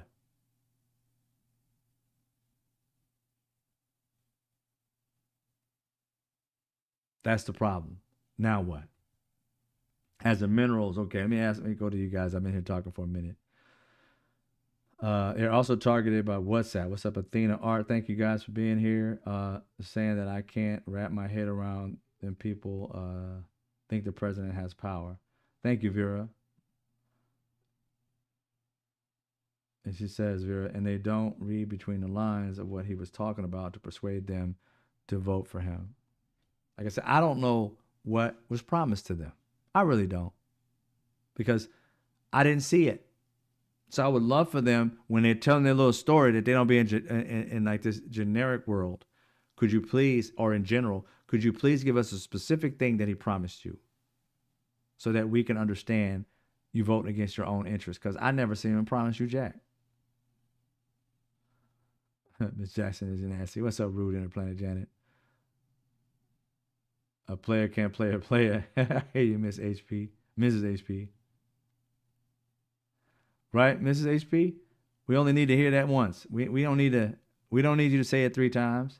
You ain't got to click your heels 3 times. You say it once, we out. They complain about the price of eggs. Y'all, when they were complaining about the price of eggs, right when he got into office. Now, here's the thing that, again, people don't quite understand is that Donald Trump was promising tariffs 20, 25%. Sometimes he said 200%. I was like, what the hell are you talking about? But when he had the threat of that, you got to understand businesses are active, right? And they're very, let's say, reactive to the market or to even the president or anybody in power. If the president coming in says he's going to throw tariffs on certain things, they're going to raise prices because they're getting prepared for the prices to go up because of the tariffs. So it's not after he raises the tariffs they start to raise the price of eggs. It's well before that because they know it's coming. They're not going to wait until it hits them like most people do. Oh, I ain't going to do nothing until it actually happens. Oh, it happened? Oh, now I'm going to fight. No. When somebody makes a threat of it and you hear anything about it, you need to start to organize right then and there. Similar to when Donald Trump's minions came up with Project 2025, which, mind you, took years to do. When the Democrats heard of it and Joy Reid and many other people were going through it, Rachel Maddow, some people on CNN, was going through Project 2025 piece by piece, knowing what the Republicans were trying to do and dismantle.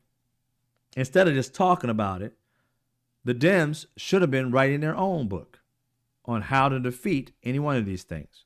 They should have had each one of the things that are inside that book, what laws, what we can do to defeat it if he wins everything. They had nothing. So now they're on their heels. This stuff has been planned already. It ain't nothing but time to implement it. And by the time you talk about implementing it, you already done got all the ducks in a row to make it happen. It's going down in a matter of hours, if not, days, if not hours. And you're trying to, which one? This thing's over here. This thing's over here. This thing's over here. You guys can't catch up. You should have known this shit. You guys have been in politics your entire freaking life, most of you. And you've been seeing this man do this for the past decade, and you still ain't prepared for him. Black people come prepared. We saw this shit way, way down the road. And we told everybody. And you didn't trust us. You didn't believe us. And now you want us to be on your side again. Like, why would I be on your side when you ain't listening to me? I'm supposed to listen to you now? You see how this don't work? It's not reciprocal. You always want, but you don't give shit. So Dems, along with others who voted against their own best interests, the way to get back into the good graces to some degree with black people is to admit you fucked up. See, if black people were on this end where they fucked up, they'd be the first ones to say, yo, my bad, I fucked up, yo. I don't know what I was thinking. Man, I was caught up in some shit, man. I ain't lying. I was like in a cult, man. They had me believing this shit. I really believed this, yo. But now I see that I was wrong. I was wrong. How can I make this shit up? I am so sorry, black people. I am so sorry, whomever the person. I'm so sorry, Latin people or Muslim people. I had this shit all wrong. Now we got to work this shit out. I know you mad and I don't deserve it, but I promise you I'm going to work my ass off to gain back the trust from y'all because y'all was right. I ain't second, third, fourth, fifth guessing y'all. I am on this train for us to come together. If you are like, this is happening because you saw it, I'll do my research, but I'm going to trust you for the most part. That's all we wanted. That's how simple this shit could have been for y'all. But instead, y'all tried to come in and come in like y'all were the ones right and we were the ones wrong. We've been there for y'all before. We've been there. No, that's the wrong way to come at us, bro. We were there for you. It was your people that wasn't there for you. It was your ideology of saying neither one of them is right, so I'm not going to vote. Or you voted for Jill Stein. Or you voted for somebody else. That was on you, bro. Sis, that was on you. Take responsibility for your fuck up. Come to the people that had it right the right way. Don't come to us tripping and shit. attitude, making it seem like we should be there for you just because. No, you need to come with your hat in hand. My bad. I really fucked up. I don't know what I was thinking. You know what I was thinking? I really had a racist bone in my body. I did. I didn't think black woman. I'm sexist as fuck. I got that problem. I'm sorry. I shouldn't have let that this destroy everything that I wanted to do for my people. I let this thing I have against women fuck me up. Or I had this thing against black people fuck me up. I was wrong. Now how are we gonna work together? Had y'all came to that conclusion first, you might have got some black people back. But you didn't go there. This is why we know y'all have horrible negotiation skills. Because with the racist white people, we told you, you went along with them. They fucked you over. Now you come back to the people who had it right and try to force them to help you instead of trying to, kiss our ass like you kiss theirs. Like we supposed to be like fighting for you because we fighters. Nope. We don't mount up for just anybody. We mount up for those who got our back. Point blank, period.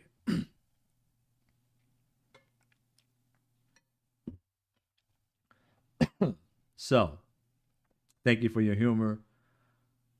Make me laugh even when it's shitty. It's shitty. Thank you. You're welcome, Jennifer Redgate. I'm not gonna watch the Super Bowl because Trump is gonna be there. I don't blame you, woke Mike. I mean, they're gonna probably go to him on camera every once in a while. It should have had progress 2025. What's that, Nina? I'm not getting that. I'm just saying it should have been progress 2025. Oh, I get it now. The Democrats should have had progress 2025. That was a smart one. I caught it now. It took me a second. You're right. In America, they can even be billionaires. That's Jennifer Hizzy. Let's see what we got. Somebody keeps talking about crypto and money and stuff.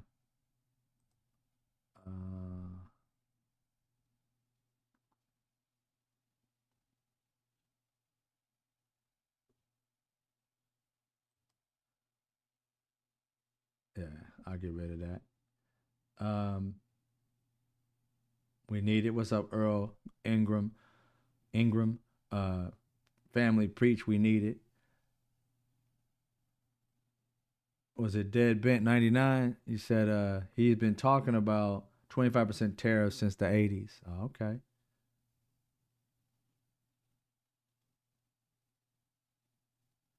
Athena Art, you say, hit me up if you want to chat about the Latino experience. I just want to know what they thought. You know what I'm saying? What was they thinking? You know what I'm saying? Was it was it sexist? Was it racist? I mean, or was Donald Trump actually out in these streets having private meetings with Latin people and telling them something different than he was telling the world? And if that was the case, if he can go out to the world and lie and then get behind the scenes and lie to them, how would you trust him? You know what I mean? That didn't make any sense to me. That's why I'm trying to figure out the way they sound. Every one of them sound like Donald Trump promised him something that none of us who was watching him ever heard. But they heard something different. I'm like, how did they hear that? Not unless he was having private meetings where his minions were literally lying to the Latin people and don't believe the fake news. We didn't say that. If that's the case, you still fucked yourself because all you had to do was go watch it. He said it on TV. Every last one of us put up receipts to show you it was his mouth that said it. So I don't get it. Yes, Greenland didn't know we were talking about Palestine. Huh? We've been talking about Palestine, Greenland, Venezuelans, Latin folks, whether it be Mexico or wherever they're from. A lot of stuff has happened to people, and we've been telling them. And again, if you're not going to listen, there's no need. Gilmore, sub dude, what's happening? Jennifer Redgate. Yeah. He's a bad dude. He's always been a bad dude. And I don't understand how they didn't see it either. So again, like when I look at this, I'm like, dude, we have educated people as much as possible. There's nothing else we can say that's going to get people on board. Just like anything else, when you hooked on a particular substance, you got to hit rock bottom before you start to change your mind. This is their rock bottom. Not all of them, but many of them are basically asking for help. You know, I messed up. But they don't want to say it. They coming at us with disrespect as opposed to coming at us saying, you guys did have our best interest and we didn't hear it. I don't understand why we didn't hear it, but we didn't hear it. My bad. We'll have your back next time. What are we going to do? Then we can all come together and try to work on something. But you have to understand, we don't trust you. Because all it takes is for you to fake like you care, and then we help you out, you win, and then you fuck us over again. So that's the part where it's hard to trust you now. We don't gave everybody chances. A certain group of white women gave them chances. They voted against their best interest. Now women have problems, and Roe versus Wade is over. Just to give you an understanding, the Loving case, they're going to come after that too. So you mixed relationship and marriage and mixed children, all that. They're coming after you too.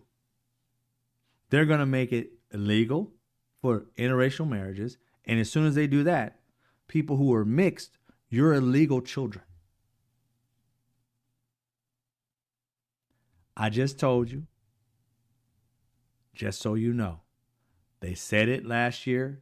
And oddly enough, a black man actually said we should revisit that. Clarence Thomas, who's married to a white woman. This dude is perplexing, to say the least. He's married to a white woman. He said, we need to look at the Loving case again. The hell? That's what they said. So let me be the first black person, if you haven't heard this yet, to warn you that that's coming down the pike. I told you. But been told people. I've been saying this ever since I read Project 2025. I've been telling people. Now I'm just messing with the people who listened. The people who didn't, there's too much education of 2 years of videos that you got to go over. Because I'm not going back there. I am literally starting from here forward. Again, black folks, I have Black Unity, BLVCK, Unity, UNITY.com. Go to that. I'll put it in the chat. Go to sign up, put your email in. It's a first name, last name, email. It automatically puts you on the list. You should receive a Zoom invite, and it'll be all black people. We're talking about solutions for the black community. We're talking about solving a lot of these particular problems that we face in this country. And it's just love, positivity, and just us, so that we have a safe space to literally talk about the issues that we face, be heard, and then create strategies so that we don't have to keep stopping down and go and tell people, oh, we need it. No, we're going to be in a meeting, helping each other, figure stuff out, creating certain types of new ways of doing things so that we can own industries instead of just owning businesses. It's a lot that's going to be going on. Be prepared. Those meetings are kind of long, but you get to talk, you get to tell us what you feel, but you also get to see what we've been working on behind the scenes. And yes, we will need people to donate, because I can't do this all by myself, and the people that I'm trying to get in on board, they're going to cost. So, but if you see it and like it, I ain't telling you to go donate now, but if you see it and you like it, then we need to get the donations up so that we can get it into fruition and make it happen. There's a lot of stuff going on for black people right now. Like I said, this right here is something we must do. It's about time we unite, because trying to get other people to understand, we done did it multiple times, and each time they turned around and said, fuck you. So it's time that we start loving on each other, and then we get it to the point where, hey, if it helps us, eventually it's going to help them. but it's going to be us that solve it. Okay? That's the way I look at it. We've been doing it anyway. We're the ones who helped them through all the civil rights and through all, DEI and through, affirmative action. It's been us the whole time. So now we can do it without having to listen to their 2 cents. It ain't helping none. Let's do it, and then make it happen, and therefore we can have the benefits from it. In the chat, they should have listened to us because we warned them, but they didn't listen. Right, Emma? But that affect Judge Clarence since he's married to a white woman? Yeah, Vera, that's the point. He brought it up. That's the crazy part. I'm telling you, that dude he does not like black people. He don't like himself. Because everything that he talks about, he didn't want affirmative action. And he was a recipient of affirmative action. And the reason why he didn't like it is because everybody treated him like he was a recipient of the affirmative action, that he wasn't really, qualified to be there. And so he hated that feeling, always feeling like he wasn't qualified to be there. I'm like, yo, you should be mad at white people for that. You should be mad at black people for that. You wouldn't have the opportunity. They didn't see you as qualified, bruh. And you mad at the fact that there was a system there that forced them to at least look at you where you had to prove yourself. But this anger and angst that you got, that they kept on calling you basically this DEI baby or affirmative action baby, you didn't look at that and say, well, the reality is I'm better than you. They would have never saw me if that program wasn't there. Couldn't man up and say something like that. You weren't smart enough for that. You wanted to fit in with white people so much, you took on their ideology that you must not be good enough. I could have made it without that affirmative action thing there. No, you couldn't. Because they would only pick so many of you. With the affirmative action thing, how many of you actually made it in? There's only one black man that was on the, well, earlier there was another black man, but he didn't go through affirmative action. He was there before affirmative action was actually a thing. But still, this man hates his own culture and hates himself. And he's married to a white woman. So he wants the loving case looked at. He wanted the affirmative action case looked at. And the case for, it was all going on when we were talking about overturning Roe versus Wade. Remember, with Roe versus Wade, that came out, like somebody like leaked that out. And all of them was like, no, it never happened. Never, no such a thing, no such a thing. Then once it died down a little bit, weeks later, a month or two later, boom, the original one, the thing came out. Same shit. They sat there and lied that it wasn't that. Again, if you know the history of this country and you see what they're doing, it's repeating itself. They're trying to take us back to a time where we had little freedoms and racist white men had all the freedom in the world to do whatever they want. And they still have had it. But it was a challenge now because they can get sued. They can have all these different things. Now they're trying to make it so they can get away with doing genocide. They can get away with doing eradicating races, ethnic cleansing, and it's an okay thing to do now in the 2025. It's crazy. Janet, no offense, but I call my MAGA sister Interplanet. Damn it, Janet. That's funny. You think of Django Unchained, Samuel Jackson's character, right? Rude Interplanet Janet. It's insane. I don't get it, y'all. I don't get it. If he would get treated better. Black folks, even with AA, still had to work so much better. Harder, rather. Right, Rude Interplanet Janet. Growing up, my family, not only my mom, but my uncles, my aunts, and all that, they all were like, and I ain't always have to be around the same one. I could be over my uncle's house and my uncle would be saying it. You know, saying my mom wouldn't be there. My uncle's gone, whatever. My aunts are there. They would say some of the same thing, and that conversation would come up. It'd be like, you got to work. And it ranged, you know, you got to work 100 times harder than an average white guy to get it, just to get a little bit. You got to work extraordinarily more harder than the white person to get ahead of him. So they would go to the number 100 times, 1,000 times, 1,000,000 times harder. And so as a young black child, you was like, man, it's a lot of work. And you bust your ass, especially I did, and I'm pretty sure others did too. But I can only speak from my experience. I bust my ass day in, day out, day in, day out, day in, day out. Whatever I was in, I worked harder than the next person, or at least the next white person. Bust my ass to get ahead because I believed in that. And in so doing, in many arenas, I was way better than my counterparts. Way, way better. There was times, to be quite honest, that I was in white spaces that I had to hold back on what I was capable of doing because I didn't feel comfortable around a certain teacher, because if I knew more than her, then they were going to treat me different or even give me a bad grade or send me out of the room because I made them look stupid. So I had to sit there and literally hold back the intellect in which I had because I worked so hard so that I wouldn't make the teacher look stupid.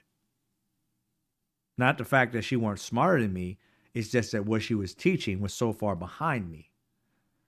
And so when I talk, I'm like, oh, that's actually this and this is actually that. She's like, no, it's not. I'm like, it really is. No, it's not. Shit like that. And then she'll go look at her little book or whatever. Okay, this, that. It wouldn't say I was right. Just switch it around and I was right. Students would be like, damn, you knew more than a teacher? I said, dude, we have to work harder than you.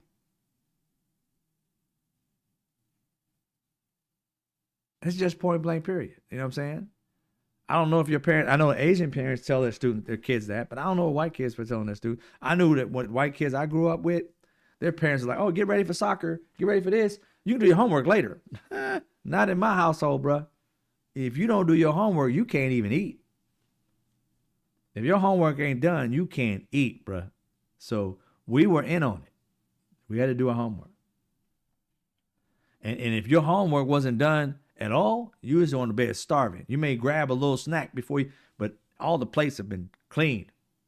Dishes and everything. The food's put up. It's cold now. Do your homework. Might put yourself a sandwich together before you go to bed. But what you have for dinner ain't none of yours. You may have it tomorrow, but not tonight. So we was in it. Hold back on my talent not to overshine my male band members. Right, Diana? Or it's Diane? Diane Russell.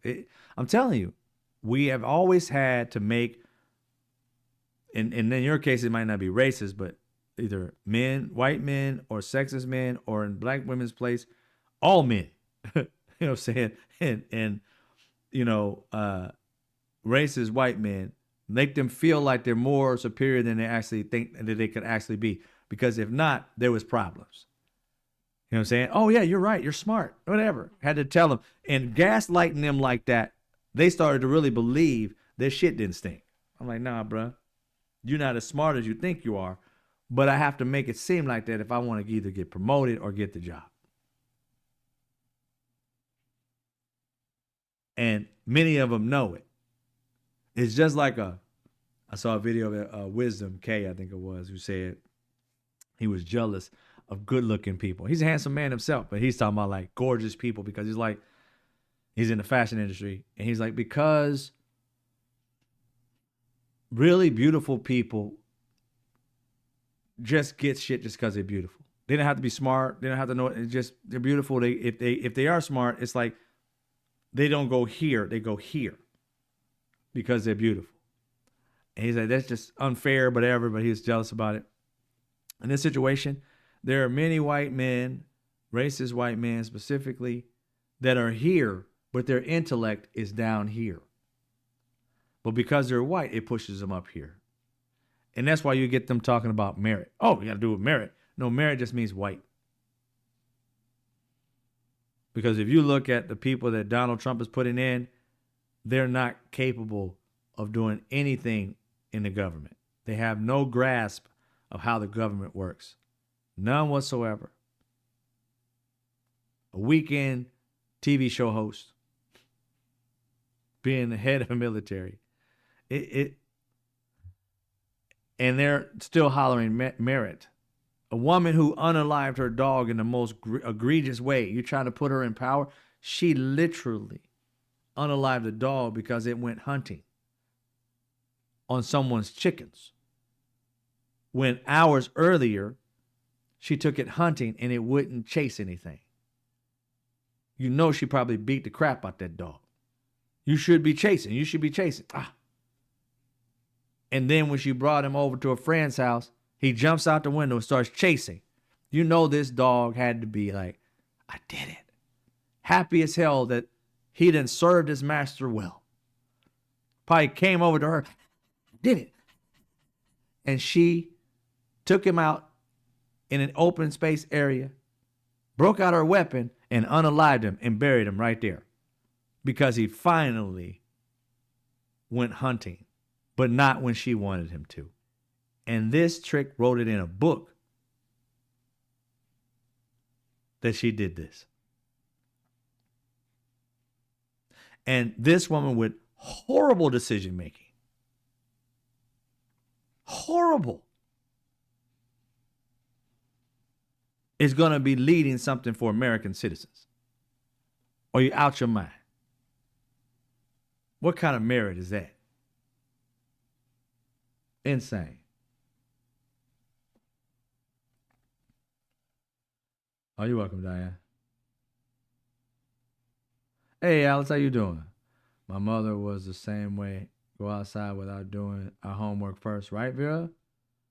Yes, I'm not ugly, but I saw women who were gorgeous get ahead so much faster than I did when I worked retail. Right, Root in the Planet, Janet? Oh, yeah, we've all seen really gorgeous people get ahead just because of they're beautiful. You know, they may have some talent, but not as much as their beauty actually kicked them up to be. But not taking away from the talent, just saying that is something that works.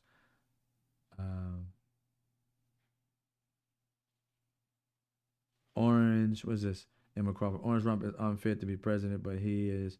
We are living in a nightmare. Right, Emma? Crawford. Emma Crawford said that.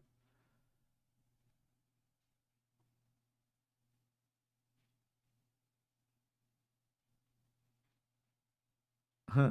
Tia. Salinchor? Kalincher? I'm probably sure I'm butchering it. But she said, I bet attractive people think the world is so much more polite than it really is. I'm sure they do. I'm sure they do. Right. There's a hunting dog and she ended him for hunting. Just not when she wanted him to hunt. Because she was training him to be a hunting dog. He was pretty much new to it. So she was trying to train him going hunting and he wouldn't hunt. She said, that dog won't hunt. And she unalived it. Just crazy.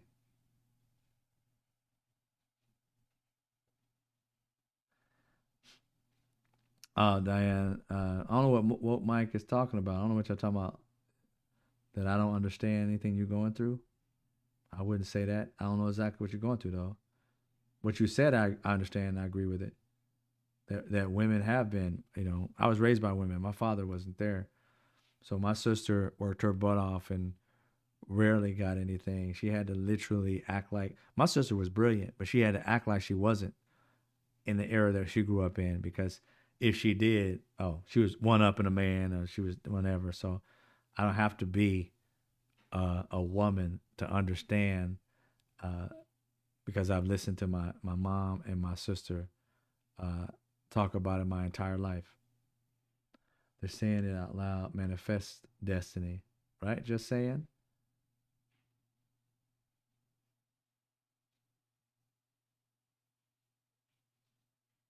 All right. I think I'm going to get out of here. It's Jay Gill from work. Jay Gill. Oh, what's up, Deadbent 99? How you doing? How you doing? I see you. He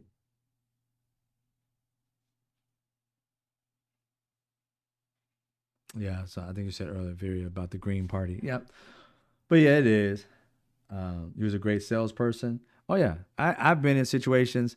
I'm gonna give you, and again, it has. We've all been through these certain things.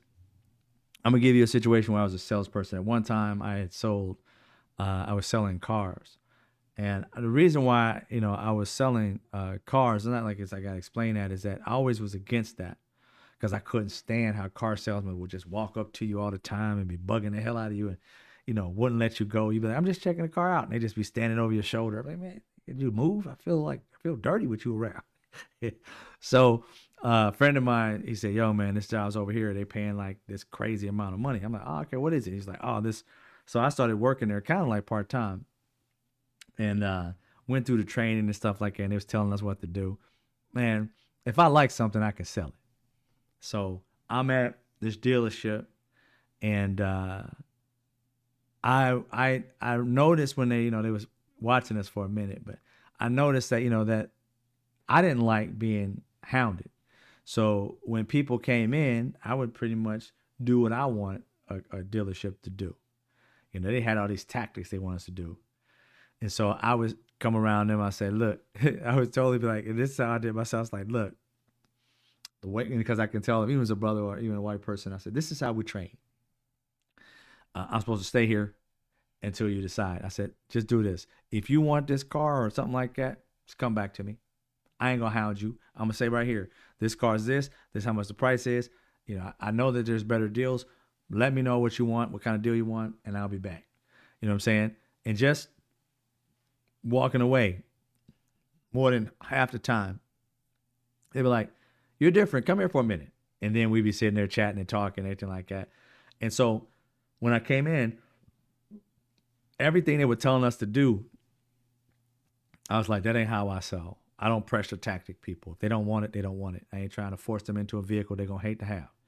So I'm going to take them around and tell them what I know about the vehicle, what I don't know, be honest. And so, I would drive around with them. We do certain things. We were super cool with one another. It was almost making friends every time, right? And they would ask me personal questions about the car and all that. Like, would you buy it? I'm like, not really, to be honest with you. I wouldn't buy this vehicle. And they'd be like, why? It's got so many miles on it. And not unless I'm buying it for like a car I'm driving back and forth to work. I'm a dog it or something. Yeah, I do it then. But if you're going to make this your main car, nah, bro. Plus, it's only like $4,000 more. You get a brand new car. You know what I'm saying? And he's like, what? We can? I'm like, yeah, we got this little joint over here. Brand new. We just got it. Stuff like that. I was very personable. My bosses, everybody was white. I was the only black person. My bosses couldn't stand my black ass. You know what I'm saying? Because they were like, how you selling all these cars? And I'm like, one would think you'd be happy that I'm selling cars. You pissed off about it. What are you doing? I'm like, I'm selling. What do you think I'm doing? So do you know them? You think I'm trying to rig the game? I'm like, no, man. I ain't doing that at all. Well, can you tell us what you're doing? I'm like, everything you taught me. It just happens to work for me.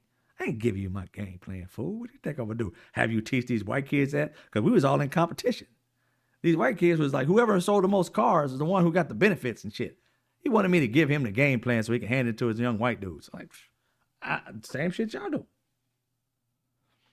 But it showed you like how well I was selling. This man wanted the game plan. So I'm like, I'm doing what y'all told me to do. Because what they told me to do wasn't selling like that. I was coming in like number one on my first week. You know what I'm saying? So they just like, how the hell is he doing this? And so, they tried to trick me and send one of these little white kids with me. You know what I'm saying? Like, go walk with me. So when they walked with me, I did the game plan. I like the game plan that they always had. I'd hound the people and shit. And the people would be like, I gotta go. I just can't handle this. It's all over me. Get away from me. So I would keep doing that shit. And so the white kid was like, he ain't doing nothing but doing the game plan. And it's weird. They don't even want to be around him. So I'm like, dude, maybe because there was two of us around instead of one. Hounding them and then you in the background kind of seems kind of freaky. And then when they come around, when they left and I did my own thing, I'm like, yo, check this out. They watching me. So I'm going to tell you right now, this deal on this car, dude walked out of this dealership with the same vehicle for $35,500. I know it says 47 on it. $35,500. What's his credit score like? I got like this. I said, shh, easy. That one over there was a white person with a 580. He still got it for that low. You got like a 7 or 820, whatever. You got this in the game. Now here's what you got to do. I gave the game away like a bug. I gave the game away. I ain't trying to play that old crazy crap. And while I did that, I became the number one seller the first week, the next week, and all that. They hated me. They tried to trap me and shit. I was like, what the fuck is wrong with y'all? Y'all getting all this money. But the longer story, short story, like even longer, is like, even when we're great at something, they're trying to tear us down instead of promote me. What I did was something that was uncalled. Like they never saw it being like that at that dealership.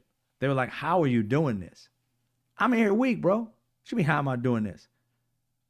Because if you know the game of dealership, the owner, not the owner, but the manager, super like the head manager, general manager type of thing, they usually have been doing this car selling thing for a long time. And usually they have built a relationship with a lot of people that buy cars. So their guys, when they want a car, they just hit him up. And then that general manager or head manager will pick a salesperson in the room, sales room, to have that purchase, right? Well, this white guy was always helping out this young white guy who was getting all the cars. This dude was selling like 20 something cars every month. You're like, how the hell are you doing that? 7 was good. This dude was lap dogging everybody. So obviously everybody realized, but they were too punk ass to say anything, that he was getting all the cars. So I walked up to him. I'm like, yo, man, I'm out here busting my butt. And you keep giving free cars to old boy and it counts. I said, how does that work? You got some kind of kickback? I mean, that ain't right. All the young ones didn't say nothing. So the boss was pissed off at me for questioning him. I'm like, dude, if we come in here as a team, you can't keep rigging the game for one person. Because then he going to win every week. And if he wins every week, that destroys the morale for everybody else. I don't see how you get that, or you just don't care.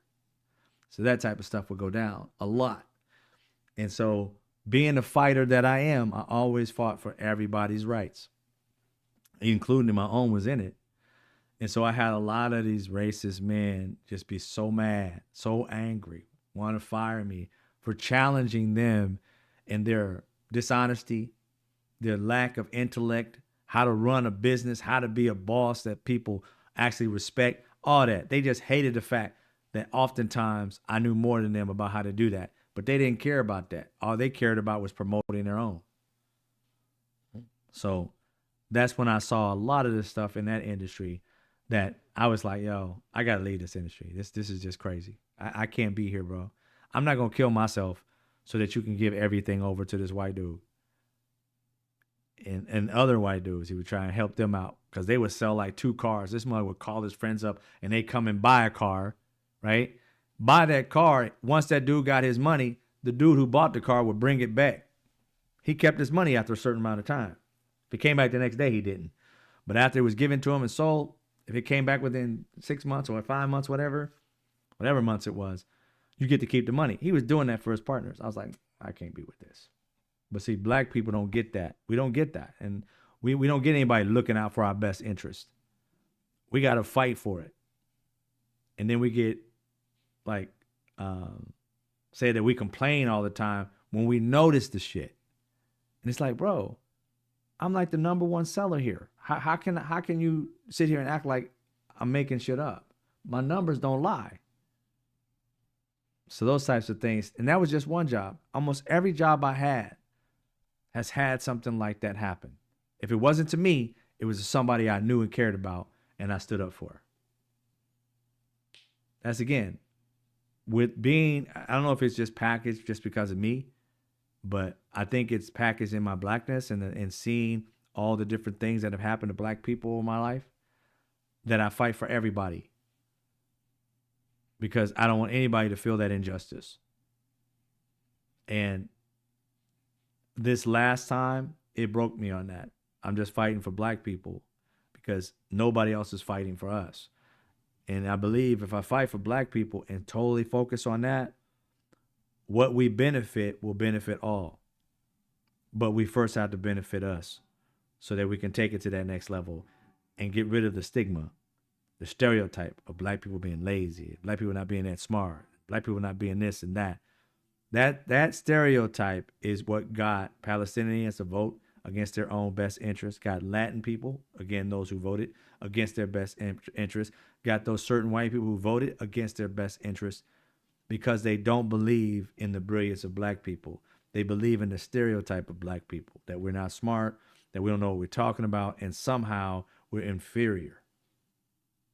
They won't admit it, but you can't tell me if a group of people have given you the keys to the damn test and they know all the answers that you would sit there and say, I'm going to go with this dude over here who get constant F's. Why? That's what you need to ask yourself. Hey, DJ, how you doing?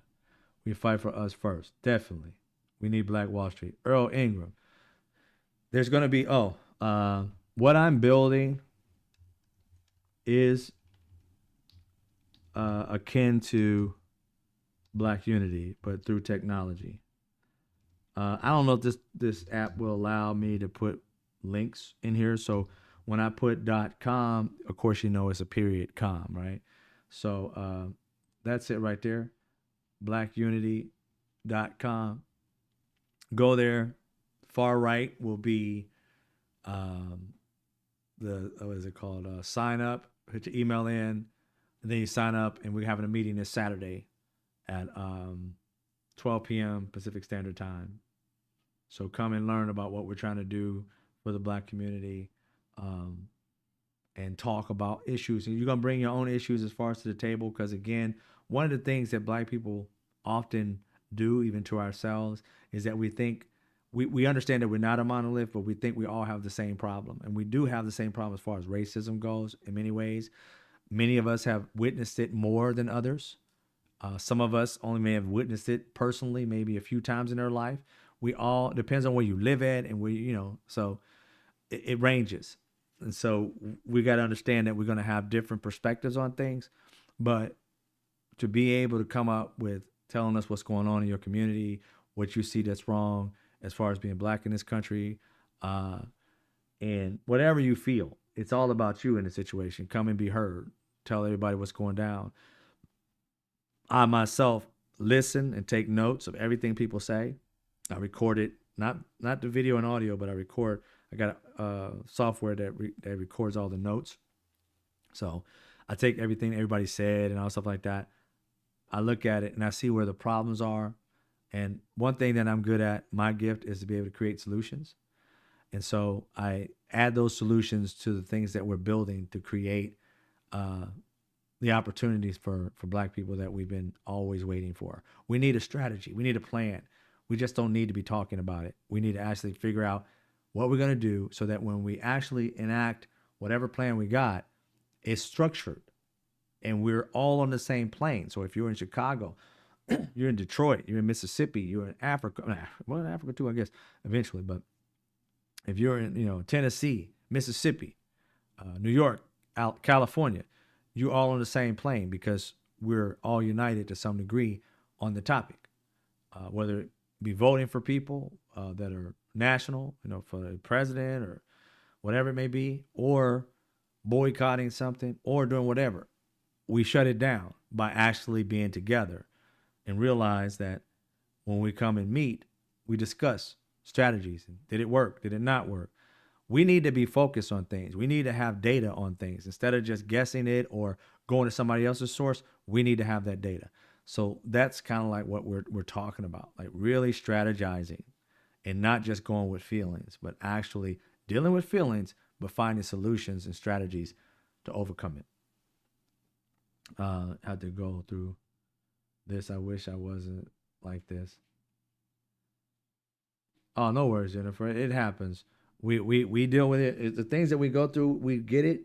But we got strategies and ways to be able to work it. Just as long as people are good people, we can all work alongside one another. But again, I think Black people need to unite around the issues. Like I said, throughout history, America has tried to split Black people, even from African people that come here, and African people from Black people, from uniting in any way, shape, or form. They, like I said, they made African people in America seem like they had bones in their noses, couldn't speak, and was making all these weird noises and all that, uncouth, dirty people, blah blah blah, savages and eat people, witch doctors, all this shit they had in TV and movies and this perception of it. And then over there, their white people in Africa that were colonizing them literally was saying about Americans, they're lazy, this, that, and the third, all the negative, things. They wish they had, you wish you had everything they have. You guys would do better than them. They're not smart. They're this, that, and the other. So when they came over here they had a negative perception of black people, and when we went over there, they had a negative position on black people, or in their situation, African people. And so we were all divided. Not gonna say all of us, but majority of us were divided on these stereotypes.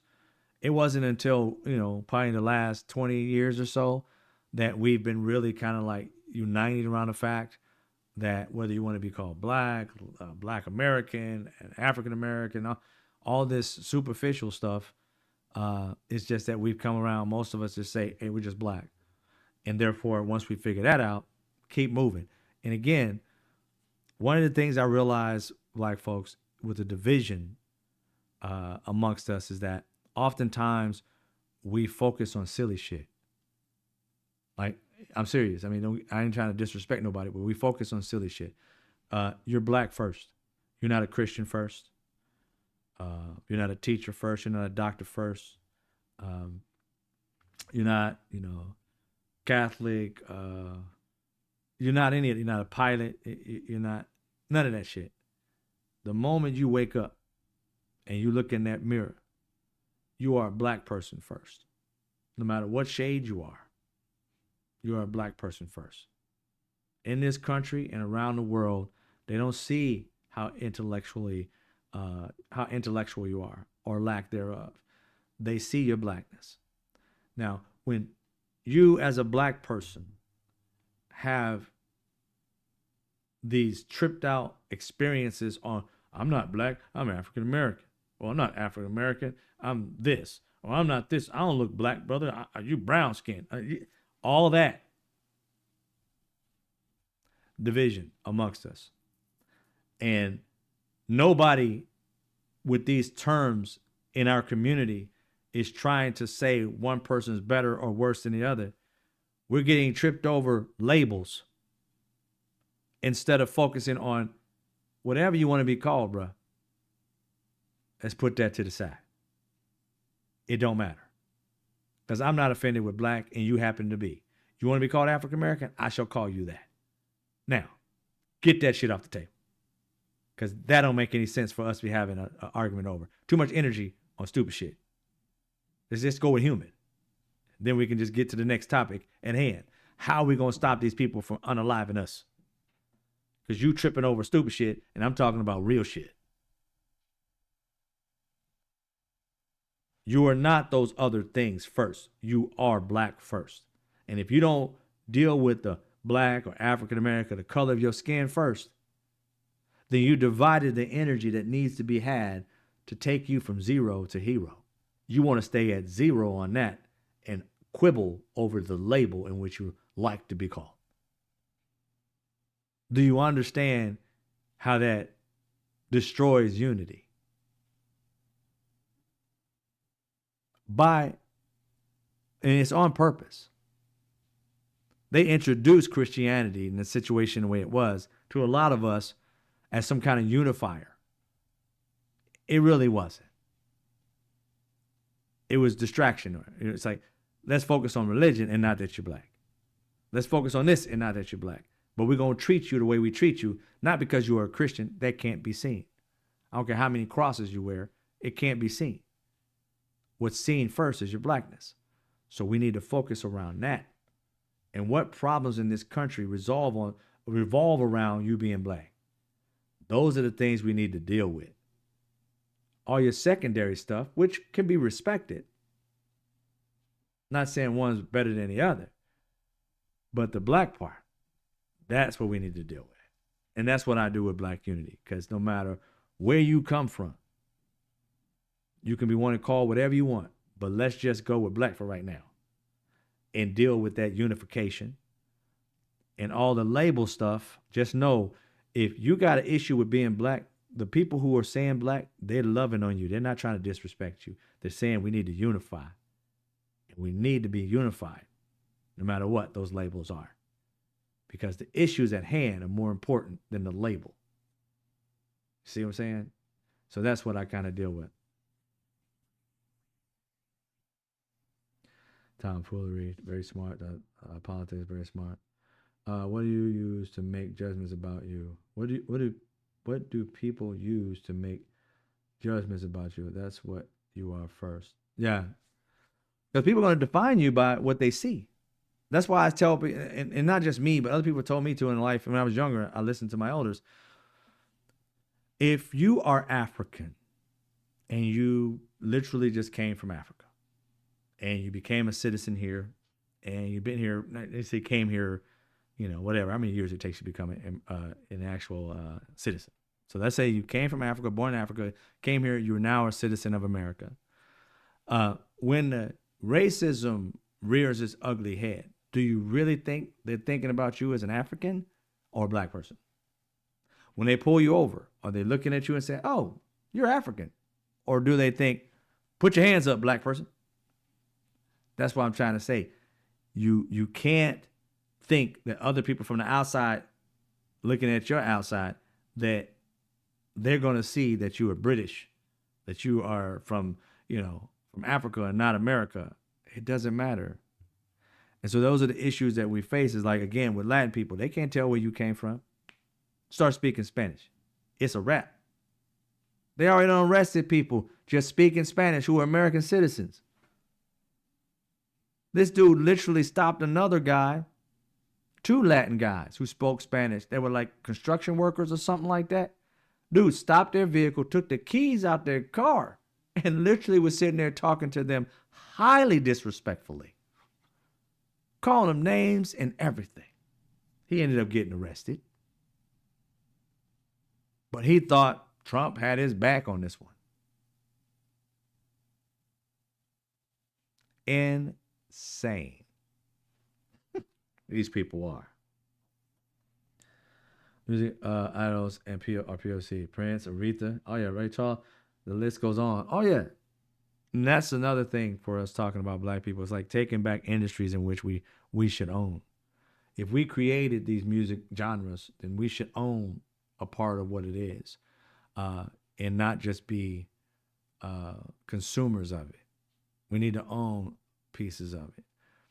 And what I mean by that, I'll discuss details about how I plan on doing that for the black community on Saturday. Okay. But fun doesn't get enough love. It's a great chat. Yeah.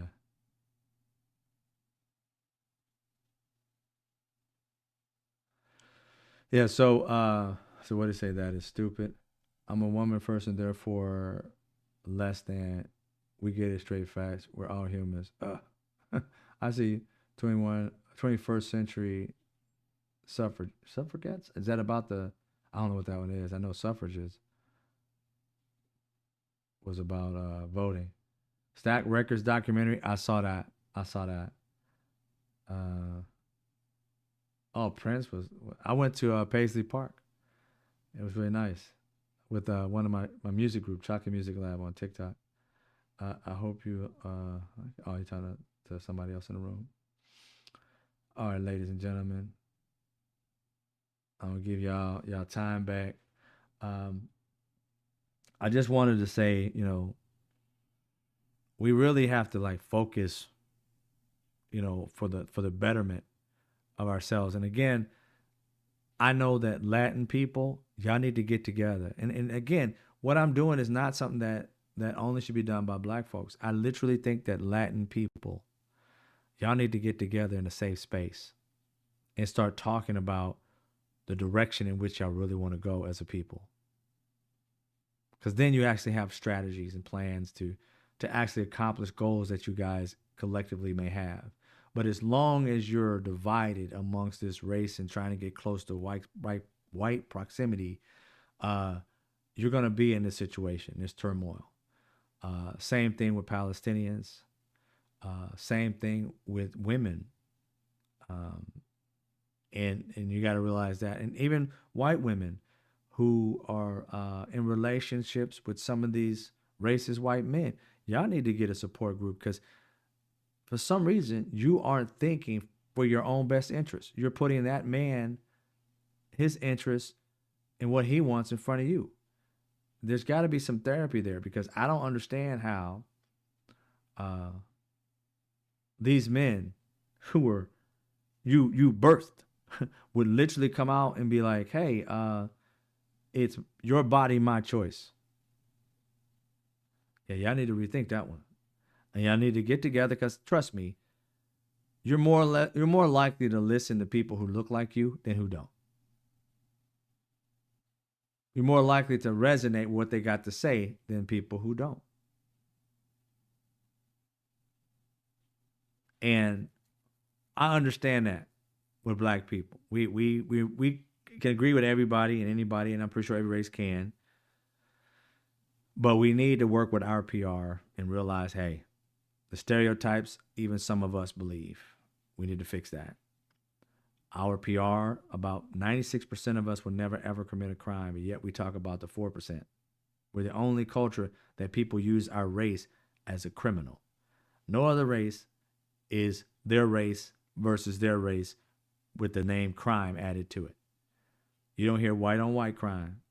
You don't hear Latin on Latin crime. You don't hear Indian or Indian on Indian crime. You don't hear Asian on Asian crime. You don't hear Native American on Native American crime. You literally, the only race on this planet is black on black crime. Why is that? We don't commit the most crime, people. It's racist. It's not true. Less than 4% of us will commit a crime. Guess what? In the white community, less than 4% of you will ever commit a crime. So why are we talking about the 96%? Why are we talking about the 4% instead of the 96%? That's the lesson for y'all. Why do we talk about the 4% instead of the 96%? Why is our race the only race used to address crime? You'll start to getting the message and understanding that if something don't change, black folks, then everything's going to stay the same. And it's not getting better for us. It's getting worse. They want to go backwards. And you got to understand, black people. Anytime somebody want to go back, that means parts of your freedom will disappear.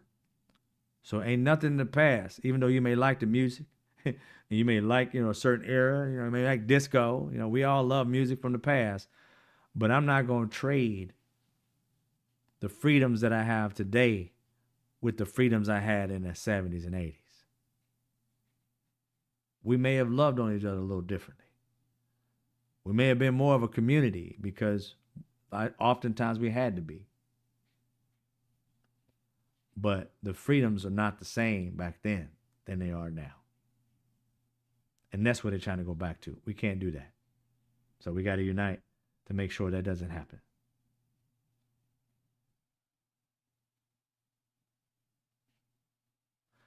Thank you, Rude Interplanet Janet. She said, this is one of my favorite podcasts, along with Dusty Smith.